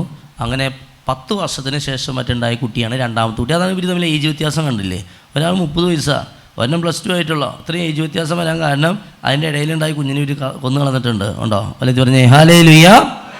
മനസ്സിലായോ? അപ്പോൾ നോക്കുക, ഞാൻ വീണ്ടും ആ വചനത്തിലേക്ക് തന്നെ വീണ്ടും വരികയാണ് കേട്ടോ. ധനവാനാകണമെന്ന് ആഗ്രഹിക്കുന്നവൻ ശിക്ഷിക്കപ്പെടാതിരിക്കില്ല. നമ്മൾ വായിച്ചില്ലേ? ധനവാനാകണമെന്ന് ആഗ്രഹിക്കുന്നവർ ശിക്ഷിക്കപ്പെടാതിരിക്കില്ല. അവർ പ്രലോഭനത്തിലും കെണിയിലും മനുഷ്യനെ അധപതനത്തിലേക്കും നാശത്തിലേക്കും തള്ളിയിടുന്ന നിരവധി വ്യാമോഹങ്ങളെ നിബന്ധിക്കുക. വർഷങ്ങൾ കഴിഞ്ഞു, ആ ചെക്കന് എന്ത് ചെയ്താൽ ജോലി കിട്ടുന്നില്ല. കുമ്പസാരിക്കാൻ പറഞ്ഞു. ചങ്ക് പൊട്ടി അനുദപിച്ച് മനുഷ്യൻ കുമ്പസാരിച്ചു. എൻ്റെ അടുത്ത് തന്നെയാണ് കുമ്പസാരിച്ചു. കുമ്പസാരി കൂട് ഇങ്ങനെ കുലുക്കി കരഞ്ഞുകൊണ്ട് കുമ്പസാരിച്ചു. അതിനുശേഷം പ്രാർത്ഥിച്ചു കൊടുത്തു. അദ്ദേഹം അച്ഛൻ്റെ നമ്പറും തരാമോ, നമ്പർ എഴുതി പോയി. അന്ന് രാത്രി അദ്ദേഹം വിളിക്കുകയാണ്, അച്ഛാ ഇന്ന് അച്ഛൻ്റെ അടുത്ത് വന്ന് പ്രാർത്ഥിച്ച കപ്പ്യാരാണ് ഞാൻ. ഇന്നൊരു വലിയൊരു അത്ഭുതം ഉണ്ടായി. അച്ഛൻ്റെ അടുത്ത് കുമ്പസാരിച്ച് പ്രാർത്ഥിച്ച് പോന്നപ്പോൾ കുറച്ച് നേരത്തെ എൻ്റെ മകൻ വിദേശത്ത് നിന്ന് വിളിച്ചിരിക്കുന്നു. അവന് കർത്താവ് ഒരു പെർമനൻ്റായി ജോലി നൽകി കർത്താവ് അനുഗ്രഹിച്ചു. എന്ന് പറഞ്ഞേ ഹല്ലേലൂയ. കണ്ടോ, ശിക്ഷിക്കപ്പെടാതിരിക്കില്ല. ധനവാനാവണമെന്ന് ആഗ്രഹിക്കുന്നവൻ, അതുകൊണ്ടാണ് 1 തിമോത്തി 6:17 വചനം കൂടി ഒന്ന് ശ്രദ്ധിക്കുന്നത് നല്ലതാണ് കേട്ടോ. ഈ ലോകത്തിലെ ധനവാന്മാരോട് ഔദത്യം ഉപേക്ഷിക്കാനും, അതായത് അഹങ്കാരമൊക്കെ ഉപേക്ഷിക്കാനും, തങ്ങളുടെ പ്രതീക്ഷകൾ അനിശ്ചിതമായ സമ്പത്തിൽ വയ്ക്കാതെ അവയെല്ലാം നമുക്ക് അനുഭവിക്കാൻ വേണ്ടി ധാരാളമായി നൽകിയിട്ടുള്ള ദൈവത്തിൽ അർപ്പിക്കാനും നീ ഉത്ബോധിപ്പിക്കുക. അവർ നന്മ ചെയ്യണം, സൽപ്രവൃത്തികളിൽ സമ്പന്നരും വിശാല മനസ്കരും ഉദാരമതികളും ആയിരിക്കുകയും വേണം. വലുത് പറഞ്ഞേ ഹല്ലേലൂയ. കൂട്ടിച്ചേർക്കാണ്, അങ്ങനെ യഥാർത്ഥ ജീവൻ അവകാശമാക്കുന്നതിന് അവർ തങ്ങളുടെ ഭാവിക്ക് ഭദ്രമായൊരു അടിത്തറ പണിയട്ടെ. കണ്ടോ, ധനവാന്മാർക്കുള്ള സന്ദേശം നമുക്കെല്ലാവർക്കുമുള്ള സന്ദേശമാണ്. ഈ ലോകത്തിലെ ധനവാന്മാരോട് ഔദ്യത്യം ഉപേക്ഷിക്കാനും തങ്ങളുടെ പ്രതീക്ഷകൾ അനിശ്ചിതമായ സമ്പത്തിൽ വയ്ക്കാതെ, പ്രതീക്ഷകളെ സമ്പത്തിലല്ലാട്ട് വയ്ക്കേണ്ടേ, അവയെല്ലാം നമുക്ക് അനുഭവിക്കാൻ വേണ്ടി ധാരാളമായി നൽകിയിട്ടുള്ള ദൈവത്തിൽ അർപ്പിക്കുക. പ്രതീക്ഷ മുഴുവൻ ദൈവത്തിൽ അർപ്പിക്കുക. കാരണം ദൈവമാണ് ഈ സമ്പത്ത് തന്നിരിക്കുക. നീ ഉദ്ബോധിപ്പിക്കുക. അവർ നന്മ ചെയ്യണം, സൽപ്രവൃത്തികളിൽ സമ്പന്നരും വിശാല മനസ്കരും ഉദാരമതികളുമായിരിക്കുകയും വേണം. അങ്ങനെ യഥാർത്ഥ ജീവൻ അവകാശമാക്കുന്നതിന് അവർ തങ്ങളുടെ ഭാവിക്ക് ഭദ്രമായ അടിത്തറ പണിയരെ. വലുത് പറഞ്ഞേ ഹല്ലേലൂയ. സ്നേഹമുള്ളവരെ, എനിക്ക് തോന്നുന്നു മത്തായിയുടെ സുവിശേഷം തോന്നുന്നു, മത്തായിയുടെ സുവിശേഷം 19-ാം അധ്യായത്തിൽ കാണാം, ധനികനായൊരു യുവാവ്. നിങ്ങൾ കേട്ടിട്ടുണ്ടോ? അങ്ങനെ ഒരു യുവാവിനെ പറ്റി ബൈബിളുണ്ട്. ധനികനായൊരു യുവാവാണ്. അയാൾ യേശുവിൻ്റെ അടുത്ത് വന്ന് ചോദിച്ചു, യേശുവേ, നിത്യജീവൻ അവകാശമാക്കാൻ ഞാൻ എന്ത് നന്മയാണ് പ്രവർത്തിക്കേണ്ടത്? യേശു പറഞ്ഞു, നീ പ്രമാണങ്ങൾ പാലിക്കാൻ പറഞ്ഞു. അയാൾ പറഞ്ഞു, ഏത് പ്രമാണമൊക്കെ പാലിക്കേണ്ടേ?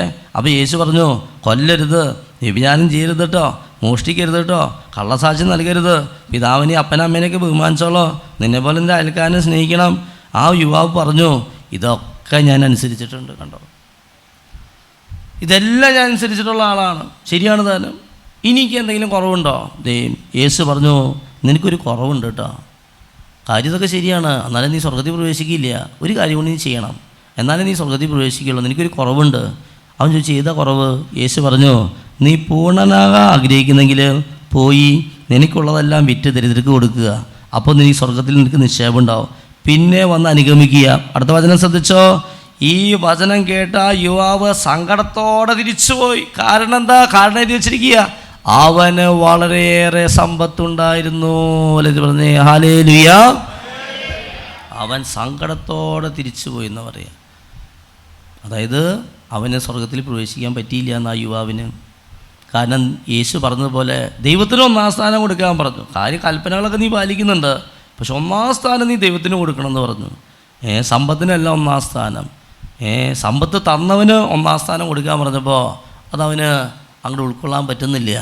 അദ്ദേഹം ഇങ്ങനെ നിരാശയോടെ, അത് ഒത്തിരി ബുദ്ധിമുട്ടായിരിക്കും, അദ്ദേഹം അങ്ങനെ തിരിച്ചു പോവുകയാണ്. കാരണം അവന് വളരെയേറെ സമ്പത്തുണ്ടായിരുന്നു. അതുകൊണ്ട് സമ്പത്തിലുള്ള അതിശ്രദ്ധ നമ്മുടെ ആരോഗ്യം നശിപ്പിക്കും. സമ്പത്തിലുള്ള അതിശ്രദ്ധ, അങ്ങനെ സമ്പത്തിന് വേണ്ടി അധ്വാനിക്കുന്നവന് ശിക്ഷ കിട്ടാതിരിക്കില്ല എന്ന് വചനം പറയുക. ഒരു വചനഭാഗം കൂടി പറഞ്ഞ് അവസാനിപ്പിക്കുക. അതിനൊരു ഉദാഹരണം, പല ഉദാഹരണം ബൈബിളിലുണ്ട് കേട്ടോ. ഒത്തിരി ഉദാഹരണം സിമ്പിളായിട്ട് പറയുകയാണെങ്കിൽ നമ്മുടെ യൂദാസ് പണക്കൊതിയനായിരുന്നു. 30 വെള്ളി നാണയത്തിന് വേണ്ടിയിട്ടല്ലേ നമ്മുടെ കർത്താവിൻ്റെ തൻ്റെ ഗുരുവിന് അതവൻ ഒറ്റി കൊടുത്തത്. അവൻ്റെ ആ ഒരു പണക്കൊതിയെ പറ്റിയിട്ട് ബൈബിളിൽ യോഹന്നാൻ്റെ സുവിശേഷത്തിൽ 12-ാം അധ്യായത്തിൽ പറയുന്നുണ്ട്. അവൻ്റെ കയ്യിലായിരുന്നു പണസഞ്ചി. ആ പണസഞ്ചിയിൽ നിന്ന് അവൻ എടുക്കാറുണ്ടായിരുന്നു, മോഷ്ടിക്കാറുണ്ടായിരുന്നു. അവനൊരു കള്ളനായിരുന്നു. പണസഞ്ചി അവൻ്റെ കയ്യിലായിരുന്നു എന്നൊക്കെ ബൈബിളിൽ എഴുതി വെച്ചിട്ടുണ്ട് യോഹന്നാൻ്റെ സുവിശേഷത്തിൽ. പണം അതായിരുന്നു അവൻ്റെ ലക്ഷ്യം. ആ പണത്തിന് വേണ്ടി തന്നെ അവൻ യേശുവിനെ ഒറ്റി കൊടുക്കുകയാണ്. അവൻ്റെ അവസാനം എന്താ? കെട്ടി തൂങ്ങി ചത്തു. മനസ്സിലായോ? ധനത്തോടുള്ള ആകർഷണം, ധനാസക്തി, ധനത്തിലുള്ള അമിത ശ്രദ്ധ നിനക്ക് നിൻ്റെ നാശത്തിൽ നിന്നെത്തിക്കും. അങ്ങനെയുള്ള ആൾക്ക് ശിക്ഷ കിട്ടാതിരിക്കില്ല. വിളിച്ചു പറഞ്ഞേ ഹല്ലേലൂയ. വീണ്ടും അപ്പോസ്തല പ്രവർത്തനത്തിൽ പറയുകയാണ്, അനനിയാസ് സഫീറ ദമ്പതിമാർ. അനനിയാസ് സഫീറായി അവൻ്റെ പറമ്പ് വിറ്റു. പറമ്പ് വിറ്റിട്ട് ആ പൈസ മുഴുവനും അപ്പോസ്തലനായ പത്രോസിൻ്റെ കാൽക്കീഴിൽ സമർപ്പിക്കേണ്ടതായിരുന്നു. പക്ഷേ സമർപ്പിച്ചില്ല, കുറച്ച് പൈസ മാറ്റി വെച്ചു. പത്രോസ് ചോദിച്ചു, ബാക്കിയുള്ള പൈസ കൊണ്ടുവന്ന് കൊടുത്തു. പത്രോസ് സത്യം പറയാം, ഈ പറമ്പ് വിറ്റ എല്ലാ പൈസയും തന്നിട്ടുണ്ടോ എന്ന് ചോദിച്ചു. തന്നിട്ടുണ്ടെന്ന് പറഞ്ഞു. കുറച്ച് പൈസ മാറ്റി വെച്ചിട്ടില്ലേ? ഇല്ല എന്ന് പറഞ്ഞു. സത്യം പറയട്ടാ എന്നോണ പറഞ്ഞു. എല്ലാം ഉണ്ടെന്ന് പറഞ്ഞു. പരിശുദ്ധാത്മാവിനെ വഞ്ചിക്കാൻ പറ്റുമോ അനനിയാസേ എന്ന് പറയല്ല, അവൻ അവിടെ കുഴഞ്ഞു വീണ് മരിക്കുകയാണ്. സഫീറ വന്നു, അദ്ദേഹത്തിൻ്റെ ഭാര്യയോട് ചോദിച്ചോ, ഈ പറമ്പ് ഈ വിലയ്ക്ക് തന്നെയാണോ വിറ്റത്? അതേന്ന് പറഞ്ഞു. സത്യം പറ. അദ്ദേഹം പറഞ്ഞു, അതെ അത്ര തന്നെയാണ്, ഇപ്പം ഈ പൈസ കിട്ടിയുള്ളൂ. പക്ഷേ ഇപ്പോൾ ഈ പൈസ മാറ്റി വെച്ചിരിക്കുകയാണ്, മോഷ്ടിച്ച് മാറ്റി വെച്ചിരിക്കുക, കള്ളത്തരം ചെയ്തിരിക്കുക. മനസ്സിലായോ? ഇത് അത്യാഗ്രഹം, എല്ലാ അത്യാഗ്രഹങ്ങളിൽ നിന്ന് അകന്നു നിൽക്കാൻ കർത്താവ് പറയും. എല്ലാ അത്യാഗ്രഹങ്ങളിൽ നിന്ന് അകന്നു നിൽക്കുവിൻ. മനുഷ്യജീവിതം സമ്പത്ത് കൊണ്ടല്ല ധന്യമാവുന്നത്. പത്രോസ് പറഞ്ഞു, നിൻ്റെ ഭർത്താവിനെ സംസ്കരിച്ചിട്ട് കാലച്ച ഇപ്പം തന്നെ കേൾക്കാം, അവൻ നിന്നെയും കൊണ്ടുപോകുമെന്ന് പറയല്ല. ഈ ഭാര്യ അവിടെ കുഴഞ്ഞു വീണ് മരിച്ചു. എന്നിട്ട് പറഞ്ഞേ ഹല്ലേലൂയ. സമ്പത്തിന് വലിയ പ്രാധാന്യം കൊടുക്കുകയും അതിലൊത്തിരി കള്ളത്തരങ്ങൾ ചെയ്തവർക്കൊക്കെ പറ്റിയ പല അനുഭവങ്ങൾ ബൈബിളിൽ വളരെ രസകരമായിട്ട് എഴുതി വച്ചിരിക്കുക. അങ്ങനെ മറ്റൊരു പ്രധാനപ്പെട്ട ഒരു സംഭവമാണ് 2 രാജാക്കന്മാർ 2-ാം പുസ്തകത്തിൽ 5-ാം അധ്യായത്തിൽ ഒരു സംഭവം. നാമാൻ എന്നു പേരുള്ളൊരു കുഷ്ഠരോഗി. അദ്ദേഹം ഒരു കുഷ്ഠരോഗി മാത്രമല്ലായിരുന്നു കേട്ടോ, അദ്ദേഹം സിറിയ രാജാവിൻ്റെ സൈന്യാധിപനായിരുന്നു നാമാൻ. സിറിയ രാജാവിൻ്റെ സൈന്യാധിപനാണ് നാമാൻ. വളരെ വീരപരാക്രമിയായിരുന്നു ആ മനുഷ്യൻ. അദ്ദേഹത്തിന് രാജാവിന് ഭയങ്കര ഇഷ്ടമായിരുന്നു. പക്ഷേ അദ്ദേഹത്തിൻ്റെ പ്രശ്നം എന്തായിരുന്നു? കുഷ്ഠരോഗിയായിരുന്നു. അത്രയും വലിയ രോഗം, കുഷ്ഠരോഗം, അന്നത്തെ കാലത്തെ ഏറ്റവും വലിയ രോഗം. അപ്പോൾ എത്ര ചികിത്സ ചെയ്തിട്ടും മാറുന്നില്ല. രാജാവിന് ആഗ്രഹമുണ്ട് ഇദ്ദേഹത്തിന് ഒരു സൗഖ്യം കിട്ടണം, കാരണം അത്ര നല്ല ഡെഡിക്കേഷനോട് ജോലി ചെയ്യുന്ന ഒരാളാണ് നാമാൻ. അപ്പോൾ ഇദ്ദേഹത്തിൻ്റെ വീട്ടിൽ വലിയ പൈസക്കാരനാണ്. ഇദ്ദേഹത്തിൻ്റെ വീട്ടിൽ ഒരു വേലക്കാരി പെൺകുട്ടിയുണ്ട്, ഇസ്രായേൽക്കാരി പെൺകുട്ടി. ആ പെൺകുച്ചി പ്രേക്ഷിത വേല ചെയ്യുകയാണ് കേട്ടോ. ആ പെൺകുട്ടിയെ പോലെ നിങ്ങളും നമ്മൾ പ്രേക്ഷിത വേല ചെയ്യണം കേട്ടോ. എന്താ പ്രേക്ഷിത വേല ചെയ്തത്? ആ പെൺകുട്ടി പറഞ്ഞു, ഈ യജമാനായ നാമാനോട് പറഞ്ഞു, യജമാനെ അങ്ങ് ഞങ്ങളുടെ നാട്ടിലാണെങ്കിൽ, ഞങ്ങളുടെ നാട്ടിൽ ഇങ്ങനൊരു വലിയൊരു പ്രവാചകനുണ്ട്, എലീഷ എന്നാണ് ആ പ്രവാചകൻ്റെ പേര്. ആ പ്രവാചകൻ്റെ അടുത്ത് പോയാൽ ആ പ്രവാചകൻ താങ്കളുടെ ഈ കുഷ്ഠം മാറ്റിത്തരും. അല്ലെന്ന് പറഞ്ഞേ ഹല്ലേലൂയ. കണ്ടോ, ഇവിടുത്തെ എത്ര പേരാ അങ്ങനെ പറയാമെന്നറിയോ? കഴിഞ്ഞ മുമ്പത്തെ ധ്യാനത്തിലും മോനെ നീ ആ എൽറുഹ ധ്യാനത്തിൽ കാല് കുത്തിയാൽ മതി, നിൻ്റെ രോഗം മാറും. മനസ്സിലായോ? വിടുകയാണ്. കാല് കുത്തല്ല, സൗഖ്യം കിട്ടുകയാണ്. മനസ്സിലായോ? അത് ഇവിടെ കഴിഞ്ഞ ധ്യാനത്തിൽ അച്ഛൻ പൊക്കി പറയുന്നതല്ല കേട്ടോ. ഈ സാക്ഷ്യങ്ങൾ നിങ്ങൾ കേൾക്കുക. ഈ ദിവസങ്ങൾ ഇനി യൂട്യൂബിലൂടെ വരും, ആ സാക്ഷ്യങ്ങളൊക്കെ നമ്മൾ വിടും. അപ്പോൾ കാണാം, ഇവിടെ വന്ന് കാലുകുത്തി 24 വർഷമായിട്ടുള്ള തലവേദന, മൈഗ്രെയിൻ തലവേദന. ചെന്നൈയിൽ നിന്ന് വരികയാണ് ഒരു പ്രിൻസിപ്പൽ ടീച്ചർ, ഒരു സഹോദരി, ഒരു സ്കൂളിൻ്റെ പ്രിൻസിപ്പളൊക്കെയാണ്. ആ സഹോദരി 24 വർഷമായ അത്രമാത്രം തലവേദന എന്ന് വെച്ചാൽ 24 മണിക്കൂറും തലവേദന, അതുപോലെ തലവേദന. അത്രമാത്രം ടാബ്ലറ്റ്സ് എടുക്കുന്ന ആളാണ്. ഇവിടെ ട്രെയിനിലിരിക്കുമ്പോൾ തലവേദന, അങ്ങനെ തലവേദന അതിൻ്റെ കൂടപ്പിറപ്പാണ്. 24 വർഷമായി. ഇവിടെ വന്നു ഈ കോമ്പൗണ്ടിൽ കാല് കുത്തിയത് മാത്രം അറിയാം. പിന്നെ ഈ 5 ദിവസം വ്യാഴാഴ്ച രാത്രി ഈ സാക്ഷ്യം പറയുന്നത് വരെ ഒരു ടാബ്ലറ്റ് പോലും എടുക്കേണ്ടി വന്നിട്ടില്ല. തലവേദന എവിടേക്കോ പോയി. ഇത് പറഞ്ഞേ ഹല്ലേലൂയ. മനസ്സിലായോ? എത്ര പേരുടെ സൗഖ്യങ്ങളാണെന്നറിയാം. അങ്ങനെ ശ്വാസം മുട്ട്, എനിക്ക് ഒരു യൂത്ത് പയ്യൻ പറയുക, എനിക്ക് സ്ഥിരം ശ്വാസം മുട്ടെന്ന് വെച്ചാൽ അതുപോലെ ശ്വാസം മുട്ടുള്ള വലിയുള്ള ആളാണ്. ഞാൻ ഇവിടെ വന്നു, ഞാൻ കിടന്നതോ വരാന്തയിൽ, സ്ഥലമൊന്നുമില്ല ഇവിടെ നിന്ന് പുറത്ത് കിടക്കുക. പുരുഷന്മാരൊക്കെ വരാന്തയിലേക്ക് കിടക്കുക. വരാന്തയിലാണെങ്കിൽ 2 ഫാൻ വിട്ടിരിക്കുന്നു. അന്നാണെങ്കിൽ പൊരിഞ്ഞ മഴ, അതുപോലെ മഴ. സത്യത്തിൽ ഇത്ര മതി അതിൻ്റെ മാക്സിമത്തിൽ എനിക്ക് ശ്വാസം മുട്ട് വരാനായിട്ട്. പക്ഷേ ഈ ദിവസങ്ങളിലൊന്നും എനിക്കിതുവരെ ശ്വാസം മുട്ട് ഉണ്ടായിട്ടില്ല. ഇത് പറഞ്ഞേ ഹല്ലേലൂയ. ഇങ്ങനെ ഈ മണ്ണിൽ കാല് കുത്തിയപ്പോൾ തന്നെ കിട്ടിയ സൗഖ്യങ്ങൾ അതിഭയങ്കരമായ സൗഖ്യങ്ങളാണ്. ഇന്നാളൊരു സൗഖ്യമില്ലേ, ഒരു അൽഫോൺസ എന്ന മകളുടെ ബ്ലീഡിങ് സൗഖ്യം. എത്ര നാളായി ഈ സൗഖ്യം? വർഷങ്ങൾ കഴിഞ്ഞപ്പോൾ ആ മകളുടെ സൗഖ്യം കഴിഞ്ഞിട്ട് കിട്ടിയിട്ട് ബ്ലീഡിങ്, തുടർച്ചയായ ബ്ലീഡിങ്. ഓപ്പറേഷൻ പറഞ്ഞ മകളെയും കൂട്ടിയിട്ട് അദ്ദേഹത്തിൻ്റെ ഭർത്താവ് ജോയേട്ടനും അൽഫോൺസേച്ചിയും കൂട്ടിയിട്ട് ഇവിടെ വരികയാണ്. അവർ പറയുകയാണ്, ഞങ്ങൾ ഈ മദിരാശിയുടെ കീഴിലെത്തിയുള്ളൂ. അച്ഛൻ ഇവിടുന്ന് വിളിച്ച് പറയുകയാണ്, അൽഫോൺസ എന്ന മകളുടെ ബ്ലീഡിങ് കർത്താവ് സുഖപ്പെടുത്തുന്നു. ഇവിടുന്ന് ഒരു ശുശ്രൂഷയിൽ പങ്കെടുക്കുക ഒന്നും ചെയ്തിട്ടില്ല, ആദ്യമായിട്ട് ഇവിടെ വന്നിട്ടുള്ളോ. വന്ന് ഈ കാലുകുത്തി കയറുമ്പോൾ തന്നെ ഞങ്ങൾ അത്ഭുതപ്പെട്ടു പോയി. നിൻ്റെ കാര്യമല്ലേ അച്ഛൻ വിളിച്ച് പറയണേന്ന് ഞാൻ ഭാര്യയോട് ചോദിച്ചു. ഇന്നേക്കിതേ ഈ 1 വർഷം കഴിഞ്ഞിട്ട് അവർ സാക്ഷ്യപ്പെടുത്തണം കേട്ടോ. ഇപ്പോൾ 1 വർഷം കഴിഞ്ഞു, പിന്നെ എൻ്റെ ഭാര്യയ്ക്ക് അങ്ങനത്തെ ബ്ലീഡിങ് ഉണ്ടായിട്ടില്ല. അവര് പറഞ്ഞേ ഹല്ലേലൂയ. എൻ്റെ പ്രിയ സഹോദരൻ, എത്ര സാക്ഷ്യങ്ങൾ കാല് കുത്തുമ്പോൾ തന്നെ. അതുപോലെ തന്നെ ഈ മകൻ പറയാണ്, ഈ സാക്ഷ്യം നേരില്ല, പെട്ടെന്നൊന്ന് ജസ്റ്റ് ഒരു വാക്കിൽ പറഞ്ഞു പോവുക. ഒരു പയ്യനെ ഇതുപോലെ അവന് കഴിഞ്ഞ മുമ്പത്തെ ധ്യാനം ചാലക്കുടിയിൽ നിന്ന് വരുന്നത്, വയറുവേന മാൾട്ടയിലായിരുന്നു. അപ്പോൾ അവന് ഇവിടെ വന്ന് സാക്ഷ്യം പറഞ്ഞപ്പോൾ നിങ്ങൾ യൂട്യൂബിൽ അത് കാണാം. നമുക്ക് അവൻ്റെ കുറേ ചികിത്സ ചാലക്കുടി ഒരു ഹോസ്പിറ്റലിൽ പോയി, പുല്ലൂർ ഹോസ്പിറ്റലിൽ പോയി, ഹാർട്ട് ഹോസ്പിറ്റലിൽ പോയി, അങ്ങനെ ഹോസ്പിറ്റലിൽ അഡ്മിറ്റായി. എവിടെ ഒരു മാറ്റിൽ വയറ്റിൽ നീർക്കെട്ട്, വയറ്റിൻ്റെ വൻകുടലിൽ, തൊലിപൂവിൽ, പിന്നെ ഹെർണിയ, ഇല്ലാത്ത അസുഖങ്ങളില്ല അവന്. മനസ്സിലായോ? മാൾട്ടയിൽ നിന്ന് വന്നതാണ് വയറുവേനയായിട്ട്. മനസ്സിലായോ? അവർ ഒന്നും ചെയ്യാൻ പറ്റുന്നില്ല. അപ്പോൾ അവൻ്റെ ആൻറ്റിയോ മറ്റോ ഇവിടെ വന്ന് ധ്യാനം കൂടി. ആ സഹോദരിയുടെ സാക്ഷ്യം ഫ്രണ്ടിൽ കൊടുത്തിട്ടുണ്ട് കേട്ടോ. ഫ്രണ്ടിൽ അവൻ്റെ ആൻറ്റിയോ അവൻ്റെ ബന്ധത്തിൽപ്പെട്ട ഒരാളാണ്. അത് ജീന, ഇരിഞ്ഞാലക്കുട. ഒരു കാലിന് നീട്ടം കുറവുള്ള ഒരു വ്യക്തിയുടെ കാല് കർത്താവ് വലിച്ചു നീട്ടുന്നു. പുതിയ സാക്ഷ്യപത്രം നിന്ന് നമുക്ക് കിട്ടും. ഈ ചേച്ചിക്ക്, ഈ സഹോദരിക്ക് ഈ കാലിന് നീട്ടം കുറവായിരുന്നു, ജന്മനാ കാലിന് നീട്ടം കുറവ്. ആ സഹോദരി ഇവിടെ ധ്യാനത്തിന് വന്നു. ഞായറാഴ്ച ദിവസം രാത്രി ആദ്യത്തെ ആരാധന, ഞായറാഴ്ച വന്ന് കയറി ആദ്യത്തെ ആരാധന ഇവിടുന്ന് വിളിച്ചു പറയാണ്, ഒരു ബ്രദർ വിളിച്ചു പറയാണ്, ജന്മനാ കാലിന് നീട്ടം കുറവുള്ള ഒരു വ്യക്തിയുടെ കാല് കർത്താവ് വലിച്ചു നീട്ടുന്നു. കണ്ടോ? എല്ലാവരും ഇത് കേട്ടു. അവസാന ദിവസം വ്യാഴാഴ്ച സാക്ഷ്യപ്പെടുത്താണ്. നിങ്ങൾ കേട്ടല്ലോ വിളിച്ചു പറഞ്ഞത്, ഞാൻ ജന്മന കാലിന് നീട്ടം കുറവുള്ള ഒരാളാണ്, ഞാൻ ഒറ്റക്കാലുമിയാണ് എപ്പോഴും നിൽക്കാറ്, എന്നെ എൻ്റെ അപ്പനടക്കം കൊക്കേ എന്നാണ് വിളിക്കുക. കാരണം ഒറ്റക്കാലുമിയാണല്ലോ നിൽക്കുക. അപ്പോൾ ഇവളെ സ്ഥിരം എല്ലാവരും വിളിക്കുന്നത് കൊക്കെന്നാണ്.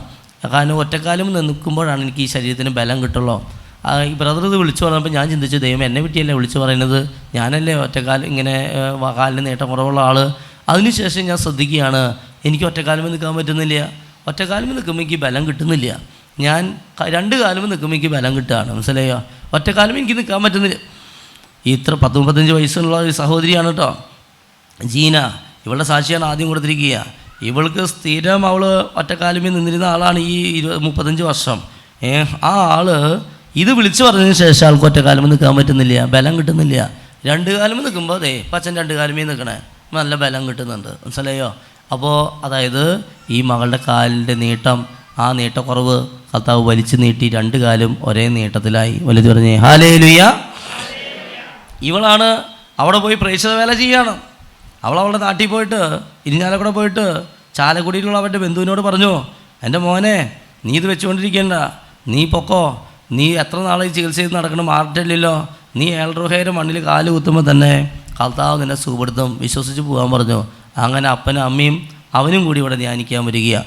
ആദ്യത്തെ ദിവസം തന്നെ അച്ഛൻ രാത്രി വിളിച്ചു പറയാണ്, ഭക്ഷണം കഴിച്ചാൽ ഉടൻ വയറിളക്കം അല്ലെങ്കിൽ ഛർദി വരുന്ന ആളെ കർത്താവ് സുഖപ്പെടുത്തുന്നു. പിറ്റേ ദിവസം കൗൺസിലിംഗ് പോയപ്പോൾ കൗൺസിലർ പറഞ്ഞു. അതിനുശേഷം എൻ്റെ അപ്പനമ്മയും കൗൺസിലിംഗ് പോയപ്പോൾ അത് വിളിച്ച് പറയാണ്, വിഗ്രഹാർപ്പിത ഭക്ഷണത്തിലൂടെ നല്ല തിന്മ മകനിലേക്ക് വന്നിട്ടുണ്ട്. വ്യക്തമായിട്ട് അവർ പറയുക. പ്രത്യേകിച്ച് ഈ മുസ്ലിം സ്ഥലങ്ങളിൽ നിന്ന് ഭക്ഷണം, മുസ്ലിം പള്ളിയിൽ നിന്ന് കണ്ടമാനം ഭക്ഷണം വാങ്ങി കഴിച്ചിട്ടുണ്ടോ എന്ന് മോനോട് ചോദിക്കാൻ പറയുകയാണ്. അവർ പോയി മോനോട് ചോദിച്ചു, മോനെ നീ മുസ്ലിം പള്ളികളിൽ നിന്ന് പോയി ഒത്തിരി ഭക്ഷണം വാങ്ങി കഴിച്ചിട്ടുണ്ടോ?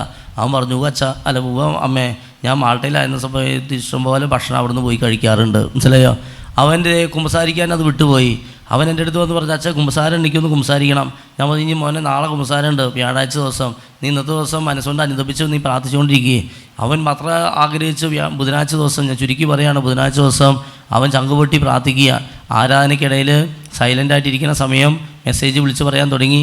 ഓരോ കാര്യങ്ങൾ കർത്താവ് ഇങ്ങനെ മെസ്സേജുകൾ തരുന്നത് ഓരോരുത്തർ വിളിച്ച് പറയുമ്പോൾ ഇവൻ ചിന്തിച്ചു, എത്ര ദിവസമായി എന്നെ പറ്റിയിട്ടൊന്നും പറയണില്ല ഈശോയെ, എൻ്റെ കാര്യത്തിൽ നീ ഇടപെടാത്ത, ഇങ്ങനെ മനസ്സുകൊണ്ട് ചിന്തിക്കുകയല്ല. ഇവിടുന്ന് ഒരു ബ്രദർ വിളിച്ച് പറയുകയാണ്, എന്നെപ്പറ്റി ഒന്നും പറയുന്നില്ലല്ലോ എന്ന് ചിന്തിച്ച് ആലോചിച്ചിരിക്കുന്ന ഒരു മകനോട് കർത്താവ് ചോദിക്കുന്നു, നീ മുസ്ലിം പള്ളി പോവുകയും അവിടെ നിസ്കരിക്കുകയും അവിടെ നിന്നുള്ള വിഗ്രഹാർപ്പിത ഭക്ഷണങ്ങൾ കഴിക്കുകയും ചെയ്തിട്ട് ഞാൻ നിന്നെ സുഖപ്പെടുത്തണോ? ഇവൻ അങ്ങോട്ട് ഞെട്ടിത്തിരിക്കുകയാണ്. മുസ്ലിം പള്ളിയിൽ പോവുകയും അവിടെ നിസ്കരിക്കുകയും അവിടെ നിന്നുള്ള ഭക്ഷണ സാധനങ്ങളും കഴിക്കുകയും ചെയ്തിട്ട് ഞാൻ നിന്നെ സുഖപ്പെടുത്തണോ? ഈവനെ പറയാൻ ഞാൻ ഇവിടെ കയറിയെന്ന് സാക്ഷ്യം പറഞ്ഞതാണ്, യൂട്യൂബിലുണ്ട് കേട്ടോ. ചങ്ക് പൊട്ടിയായിരുന്നു, ഈശോയെ ഞാൻ നാളെ തുറന്നു സംസാരിക്കുന്നുണ്ട്, എനിക്കറിയാതെ പറ്റിപ്പോൾ എന്നോട് ക്ഷമിക്കണേ എന്ന് പറഞ്ഞാൽ അവൻ പ്രാർത്ഥിക്കല്ല. ആ വിളിച്ചു പറഞ്ഞ അതേ ബ്രദർ അടുത്ത് വിളിച്ചു പറഞ്ഞതാണ്, വൻകുടലിലെ തൊലി പോകുന്ന മകനെ കർത്താവ് സുഖപ്പെടുത്തുന്നു. ഉടനെ അച്ഛൻ വിളിച്ചു പറഞ്ഞു അടുത്ത സന്ദേശം, ആമാശയത്തിൽ നീർക്കൊട്ടുള്ള ഒരു മകനെ കർത്താവ് സുഖപ്പെടുത്തി. അടുത്ത് വിളിച്ചു പറഞ്ഞു, ജിത്തു എന്ന മകനെ കർത്താവ് അനുഗ്രഹിക്കും. വല്ലത്ത് പറഞ്ഞേ ഹല്ലേലൂയ. ഇതൊക്കെ ഒരാൾ തന്നെയാണ്. മനസ്സിലായോ? ആ രോഗം അതോടുകൂടി മാറി. പിന്നെ എന്ത് ഭക്ഷണം കഴിക്കുക, അവന് ഏറ്റവും ഇഷ്ടമുള്ളത് ബീഫും. 8 മാസമായിട്ട് പൊടിരി കഞ്ഞിയാണ്, 8 മാസമായിട്ട് പൊടിരി കഞ്ഞി അങ്ങനത്തെ സാധനം കഴിക്കുക. അവൻ്റെ അമ്മയും കൂടി എഴുതി അപ്പനും വന്നിട്ടുണ്ട്. മനസ്സിലായോ? അതുകൊണ്ട് ഞാൻ പറഞ്ഞത്, നീ അതുപോലെ ഈ എലീശ പ്രവാചകൻ്റെ വീട്ടിലെ നാമാൻ കുഷ്ഠരോഗിയുടെ വീട്ടിലെ വേലക്കാരത്തി പറയുകയാണ്, നാമാനോട് പറയുക, എൻ്റെ യജമാനി കുഷ്ഠരോഗം എത്ര നാളായി ചികിത്സ ചെയ്ത് നടക്കണേ, ഈ എലീശ പ്രവാചകൻ്റെ അടുത്തൊന്ന് പോയി, അയാൾ ഞങ്ങളുടെ നാട്ടിലുണ്ട്, ഒന്ന് പോവോ, എന്നിട്ട് അയാളൊന്ന് കണ്ടൊന്ന് പ്രാർത്ഥിക്കുക, ആ ധ്യാനത്തിൽ പോയി ധ്യാനം ഒന്ന് കൂട്. പ്രേക്ഷിത വേല ചെയ്യാണ്, പ്രേക്ഷിത വേല. വേലക്കാരത്തികൾ പ്രേക്ഷിത വേല ചെയ്യുന്നത് കണ്ടല്ലോ. ഒരു വേലക്കാരത്തി പെൺകുട്ടി പ്രേക്ഷിത വേല ചെയ്തപ്പോൾ ഉണ്ടായ അത്ഭുതം ഈ പറഞ്ഞുകൊണ്ടിരിക്കണേ. വലുത് പറഞ്ഞേ ഹല്ലേലൂയ. അതേ ആ പെങ്കൊച്ചിൻ്റെ വാക്ക് കേട്ടിട്ട് ഈ നാമാൻ കുഷ്ഠരോഗി പോവുകയാണ്. എങ്ങനെയാണ് പോണേ? നാമാൻ 10 താലന്ത് വെള്ളി, 6000 ഷെക്കൽ സ്വർണം, 10 വിശിഷ്ട വസ്ത്രങ്ങൾ, അതൊക്കെ എടുത്ത് കുറേ സ്വർണവും സ്വത്തുക്കളൊക്കെ കൊണ്ടിട്ടാണ് പോകണം. ആർക്ക് കൊടുക്കാനാണെന്നറിയോ? എലീശ പ്രവാചകന് കൊടുക്കാനായിട്ട് പോവാ. അവിടെ ചെന്നു, എലീശ പ്രവാചകനെ കണ്ടു. എലീശ പ്രവാചകനെ കാണാൻ പറ്റിയില്ല. എലീശ പ്രവാചകൻ ഒരു ദൂതനെ അയച്ചിട്ട് പറഞ്ഞു, ചുരുക്കി പറയാണ് അച്ഛൻ, ആ കുഷ്ഠരോഗിയോട് പറയേ, ജോർദാൻ നദിയിൽ പോയിട്ട് 7 പ്രാവശ്യം മുങ്ങിപ്പൊങ്ങിയാൽ നിൻ്റെ സൗഖ്യം, നിനക്ക് കുഷ്ഠം മാറും, സൗഖ്യം കിട്ടുമെന്ന് പറഞ്ഞു. അദ്ദേഹത്തിന് ആദ്യം താല്പര്യമായില്ല. പക്ഷെ അദ്ദേഹത്തിൻ്റെ ഭൃത്യന്മാർ പറഞ്ഞു, എലീശ പ്രവാചകൻ പറഞ്ഞത് കേൾക്ക്, അയാൾ ഇതിനും വലിയ ബാധിച്ച കാര്യം പറഞ്ഞെങ്കിൽ താങ്കൾ ചെയ്യായിരുന്നില്ലേ, ഇന്ന് കുളിക്കാനല്ലേ പറഞ്ഞല്ലോ, ഇനി നമ്മൾ എന്തെങ്കിലും വാശി പിടിക്കണേ, ഒന്ന് പോയി ഒന്ന് കുമ്പസാരിക്കാനല്ലേ പറഞ്ഞല്ലോ, ഒരു ജപമാല ചൊല്ലാനല്ലേ പറഞ്ഞല്ലോ, കഴുത്തിലൊരു ഉത്തിരി ഇടാനല്ലേ പറഞ്ഞല്ലോ, ഒരു കുർബാന മുടക്കരുന്നല്ലേ പറഞ്ഞല്ലോ, ഒരു തലകുത്തി നിന്ന് വലിയൊരു ബാധിച്ച കാര്യം എന്നല്ലേ പറഞ്ഞത്. അദ്ദേഹം പറഞ്ഞു, ശരി എന്നാൽ അങ്ങനെ ചെയ്യാമെന്ന് എഴുതി. ഈ മനുഷ്യൻ പോയിട്ട് ജോർദാൻ നദിയിലിറങ്ങി 7 പ്രാവശ്യം കുളിച്ച് മുങ്ങിപ്പൊങ്ങിയപ്പോൾ ഇദ്ദേഹത്തിൻ്റെ കുഷ്ഠം മാറി. വലുത് പറഞ്ഞേ ഹല്ലേലൂയ. സന്തോഷം കൊണ്ട് ഇദ്ദേഹത്തിന് നിൽക്കാൻ പറ്റുന്നില്ല. ഇയാൾ എന്ത് ചെയ്തു? ഈ ഓടിച്ചെന്ന്, അച്ഛൻ ചുരുക്കി പറയാണ് കേട്ടോ, ഇതൊക്കെ ബൈബിളിലുള്ളതാണ് കേട്ടോ. ഇദ്ദേഹം ഓടിച്ചെന്നിട്ട് പറഞ്ഞു, ഇസ്രായേലിൻ്റേതല്ലാതെ വേറൊരു ദൈവമില്ല, സത്യദൈവം ഇസ്രായേലിൻ്റെ ദൈവമാണ്. എന്നിട്ട് അദ്ദേഹം എന്ത് ചെയ്തു? അങ്ങയുടെ ദാസനിൽ നിന്നൊരു സമ്മാനം സ്വീകരിച്ചാലും എന്ന് പറഞ്ഞിട്ട് എലീശ പ്രവാചകന് ഈ സ്വർണവും ഈ വസ്ത്രങ്ങളും, പിന്നെ എന്നിട്ടൊക്കെ 6000 ഷെക്കൽ സ്വർണം, വെള്ളി, 10 വിശിഷ്ട വസ്ത്രങ്ങൾ, ഇതെല്ലാം കൊടുക്കുകയാണ്. അതിൻ്റെ രോഗം മാറിയതിൻ്റെ സന്തോഷത്തിൽ എലീശ പ്രവാചകൻ്റെ കയ്യിൽ കൊടുക്കുകയാണ്. എലീശ പ്രവാചകൻ ഒന്നും വാങ്ങിയില്ല. എലീശ പ്രവാചകൻ എന്താ പറഞ്ഞത്? എലീശ പ്രവാചകൻ പറഞ്ഞു, ഞാൻ സേവിക്കുന്ന കർത്താവാണേ, ഞാൻ ഇത് സ്വീകരിക്കില്ല. നാമാൻ നിർബന്ധിച്ചെങ്കിലും അവൻ കൂട്ടാക്കിയില്ല. ഒരു ഇത് പറഞ്ഞേ ഹല്ലേലൂയ. കുറേ നിർബന്ധിച്ചു, ഇത് സ്വീകരിക്കുക, ഇതെൻ്റെ ഒരു സന്തോഷമായിട്ട് ഇരിക്കട്ടെ എന്നൊക്കെ കുറേ നിർബന്ധിച്ചു എലീശ പ്രവാചകനോട്.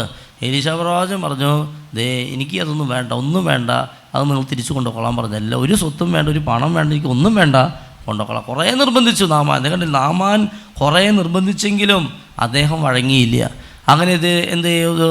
അവർ തിരിച്ചു പോയി, കാറിലൊക്കെ കയറി എല്ലാം വലിയ സന്തോഷത്തോടെ നാമാനും കൂട്ടരും പരിവാരങ്ങളും അങ്ങനെ തിരിച്ചു പോയപ്പോൾ ഇതൊക്കെ ആര് നോക്കി നിൽക്കുന്നുണ്ടായിരുന്നു?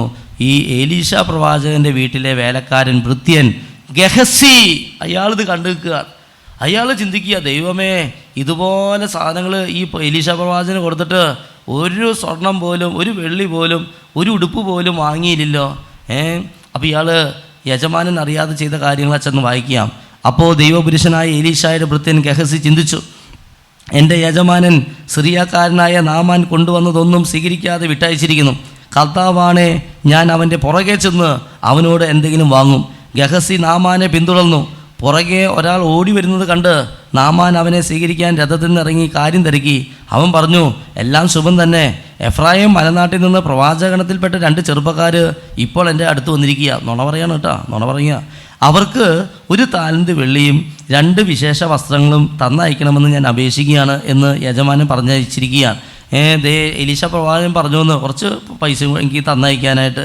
2 താലന്ത് സ്വീകരിച്ചാലും എന്ന് നാമാൻ അവനെ നിർബന്ധിച്ചു. അവൻ ആ 2 താലന്ത് വെള്ളിയും 2 വിശേഷ വസ്ത്രങ്ങളും സഞ്ചിയിലാക്കി 2 ഭൃത്യന്മാരുടെ തോളിൽ വെച്ചു കൊടുത്തു. അവർ അത് ചുമന്നുകൊണ്ട് ഗഹസിയുടെ മുമ്പേ നടന്നു. മലയിലെത്തിയപ്പോൾ അവൻ അത് വാങ്ങി വീടിനുള്ളിൽ വെച്ചതിന് ശേഷം ഭൃത്യന്മാരെ തിരിച്ചയച്ചു. അവൻ അകത്ത് തൻ്റെ മുമ്പിൽ വന്നപ്പോൾ എലീശ ചോദിച്ചു, ഗഹസി, നീ എവിടെയായിരുന്നു? അവൻ പറഞ്ഞു, അങ്ങയുടെ ദാസൻ എങ്ങും പോയില്ലല്ലോ. എന്നാൽ എലീശ പറഞ്ഞു, അവൻ നിന്നെ സ്വീകരിക്കാൻ രഥത്തിൽ നിന്ന് ഇറങ്ങിയപ്പോൾ എൻ്റെ പരിശുദ്ധാത്മാവ് അവിടെ ഉണ്ടായിരുന്നില്ലേ? പണം, വസ്ത്രം, ഒലിവ് തോട്ടങ്ങൾ, മുന്തിരിത്തോട്ടങ്ങൾ, ആടുമാടുകൾ, ദാസീദാസന്മാർ ഇവയൊക്കെ സ്വീകരിക്കാനുള്ള സമയമായിരുന്നോ ഇത്? എലീശ പ്രവാചകൻ ചോദിക്കുക. അടുത്ത് നോക്കിയേ, നാമാൻ്റെ കുഷ്ഠരോഗം നിനക്കും നിൻ്റെ സന്തതികൾക്ക് എന്നേക്കും വന്നു ചേരും. അങ്ങനെ അവനൊരു കുഷ്ഠരോഗിയായി മഞ്ഞ് പോലെ വെളുത്ത് എലീശായുടെ സന്നിധി വിട്ടുപോയി. വലത്ത് പറഞ്ഞേ ഹല്ലേലൂയ. ഉണ്ടോ? കള്ളത്തരം കാണിച്ചതുകൊണ്ട് ഉണ്ടായതുണ്ടോ? ധനമോഹം, ധനം, ആടുമാടുകൾ, ഓരോന്ന് പണം, വസ്ത്രം, ഒലിവ് തോട്ടങ്ങൾ, മുന്തിരിത്തോട്ടങ്ങൾ, ആടുമാടുകൾ, ദാസീദാസന്മാർ, ഇതിനൊക്കെ സമ്പാദിക്കാനുള്ള സമയമായിരുന്നു ഇത്. എലീശ പ്രവാചകൻ ചോദിക്കുകയാണ്, അവൻ്റെ കുഷ്ഠരോഗം നിനക്ക് വന്നു ചേരും. ഇയാൾ കുഷ്ഠരോഗിയായി. മനസ്സിലായോ? ഇതാണ് പറഞ്ഞത്. ധനവാന്മാരാകണമെന്ന് ആഗ്രഹിക്കുന്നവർ പ്രലോഭനത്തിലും കെണിയിലും മനുഷ്യനെ അധപതനത്തിലേക്കും നാശത്തിലേക്കും തള്ളിയിടുന്ന നിരവധി വ്യാമോഹങ്ങളെ നിബന്ധിക്കുകയാണ്. എന്തെന്നാൽ ധനമോഹമാണ് എല്ലാ തിന്മകളുടെയും അടിസ്ഥാന കാരണം. ധനമോഹം ഉള്ള വ്യക്തിയെ ദൈവം ശിക്ഷിക്കാതിരിക്കില്ല എന്നാണ് പറയുക. ഇത് പറഞ്ഞേ ഹല്ലേലൂയ. അതുകൊണ്ട് കർത്താവ് തന്ന സന്ദേശം നമുക്ക് സ്വീകരിക്കാം. കർത്താവ് തന്ന ദൈവസ്വര സന്ദേശം എന്താ പറഞ്ഞത്? നമ്മൾ ലൂക്കായുടെ സുവിശേഷം 12-ാം അധ്യായം 15-ാം തിരുവചനം. അനന്തരം അവൻ അവരോട് പറഞ്ഞു, ജാഗരൂകരായിരിക്കുവിൻ, എല്ലാ അത്യാഗ്രഹങ്ങളും അകന്നിരിക്കുകയും ചെയ്യുവിൻ. മനുഷ്യജീവിതം സമ്പത്ത് കൊണ്ടല്ല ധന്യമാവുന്നു. നമുക്ക് നേരിട്ട് നിൽക്കാം. മനുഷ്യജീവിതം സമ്പത്ത് കൊണ്ടല്ല ധന്യമാവുന്നത്. ഇത് മനസ്സിൽ ഉറപ്പിക്കുക. മനുഷ്യജീവിതം സമ്പത്ത് കൊണ്ടല്ല ധന്യമാവുന്നത്. എല്ലാ അത്യാഗ്രഹം അകന്നിരിക്കുക. ഗഹസിയെ പോലെ അകന്നിരിക്കുക. ഗഹസിയിൽ അത്യാഗ്രഹം കണ്ടില്ല, അത്യാഗ്രഹം. ആ അത്യാഗ്രഹമാണ് അവന് കുഷ്ഠരോഗം വരുത്തി വെച്ചത്. ഇരു കരങ്ങൾ ഉയർത്തിപ്പിടിച്ചൊന്ന് സ്തുതിച്ച് പ്രാർത്ഥിച്ചതിന് hallelujah, hallelujah, hallelujah, hallelujah, hallelujah. നമ്മുടെ പണക്കൊതിയെ സമർപ്പിച്ച് പ്രാർത്ഥിക്കാം. ദൈവത്തിന് ഇഷ്ടമില്ലാത്ത നമ്മുടെ ചിന്തകളെ സമർപ്പിക്കാം. സ്ഥലം, വീട്, ജോലി, സ്ഥാനമാനങ്ങൾ, പണം, നമ്മുടേതായുള്ള ഈ അത്യാഗ്രഹങ്ങളൊക്കെ ഒന്ന് സമർപ്പിച്ച് പ്രാർത്ഥിച്ച് സുഖഭോഗങ്ങൾ, ലോകജട സുഖഭോഗങ്ങൾ, ഇതല്ല ദൈവത്തിന് ഒന്നാം സ്ഥാനം കൊടുക്കുക. ദൈവത്തിന് ഒന്നാം സ്ഥാനം കൊടുക്കുക. സമ്പത്തിനല്ല ഒന്നാം സ്ഥാനം, സമ്പത്ത് തന്ന ദൈവത്തിന് ഒന്നാം സ്ഥാനം. കരങ്ങളുയർത്തി സ്തുതിച്ചേൻ hallelujah, hallelujah, hallelujah, hallelujah, hallelujah. ജീവിക്കുന്ന ദൈവത്തിൻ്റെ പുത്രനായ യേശുക്രിസ്തുവിൻ്റെ നാമത്തിൽ ദൈവത്തിന് ഒന്നാം സ്ഥാനം കൊടുക്കാൻ തടസ്സം നിൽക്കുന്ന അമിതമായിട്ടുള്ള ധനമോഹം യേശുക്രിസ്തുവിൻ്റെ നാമത്തിൽ ഞാൻ ശാസിക്കുന്നു, ബന്ധിക്കുന്നു, ബഹിഷ്കരിക്കുന്നു. വിട്ടുപോട്ടെ. Hallelujah, hallelujah, hallelujah, hallelujah, hallelujah, hallelujah, hallelujah, hallelujah, hallelujah. ശക്തിയായി സ്തുതിച്ചേ, ശക്തിയായി സ്വരമില്ലല്ലോ, സ്വരത്തിൽ സ്തുതിച്ചേ, ശബ്ദമുയർത്തി സ്തുതിച്ചേ. ഹല്ലേലൂയ, ഹല്ലേലൂയ അവനെ സ്തുതിച്ചേ. സകല വിശുദ്ധരോട് ചേർന്ന് സ്തുതിച്ച് മാലാഖമാരെ സ്തുതിച്ച് നമ്മൾ കേട്ട വചനങ്ങൾ, നമ്മൾ ഏറ്റുപറഞ്ഞ വചനം 30 മേനി 60 മേനി 100 മേനി ജീവിതത്തിൽ ഫലം പുറപ്പെടുവിക്കാൻ വേണ്ടി പ്രാർത്ഥിക്കും.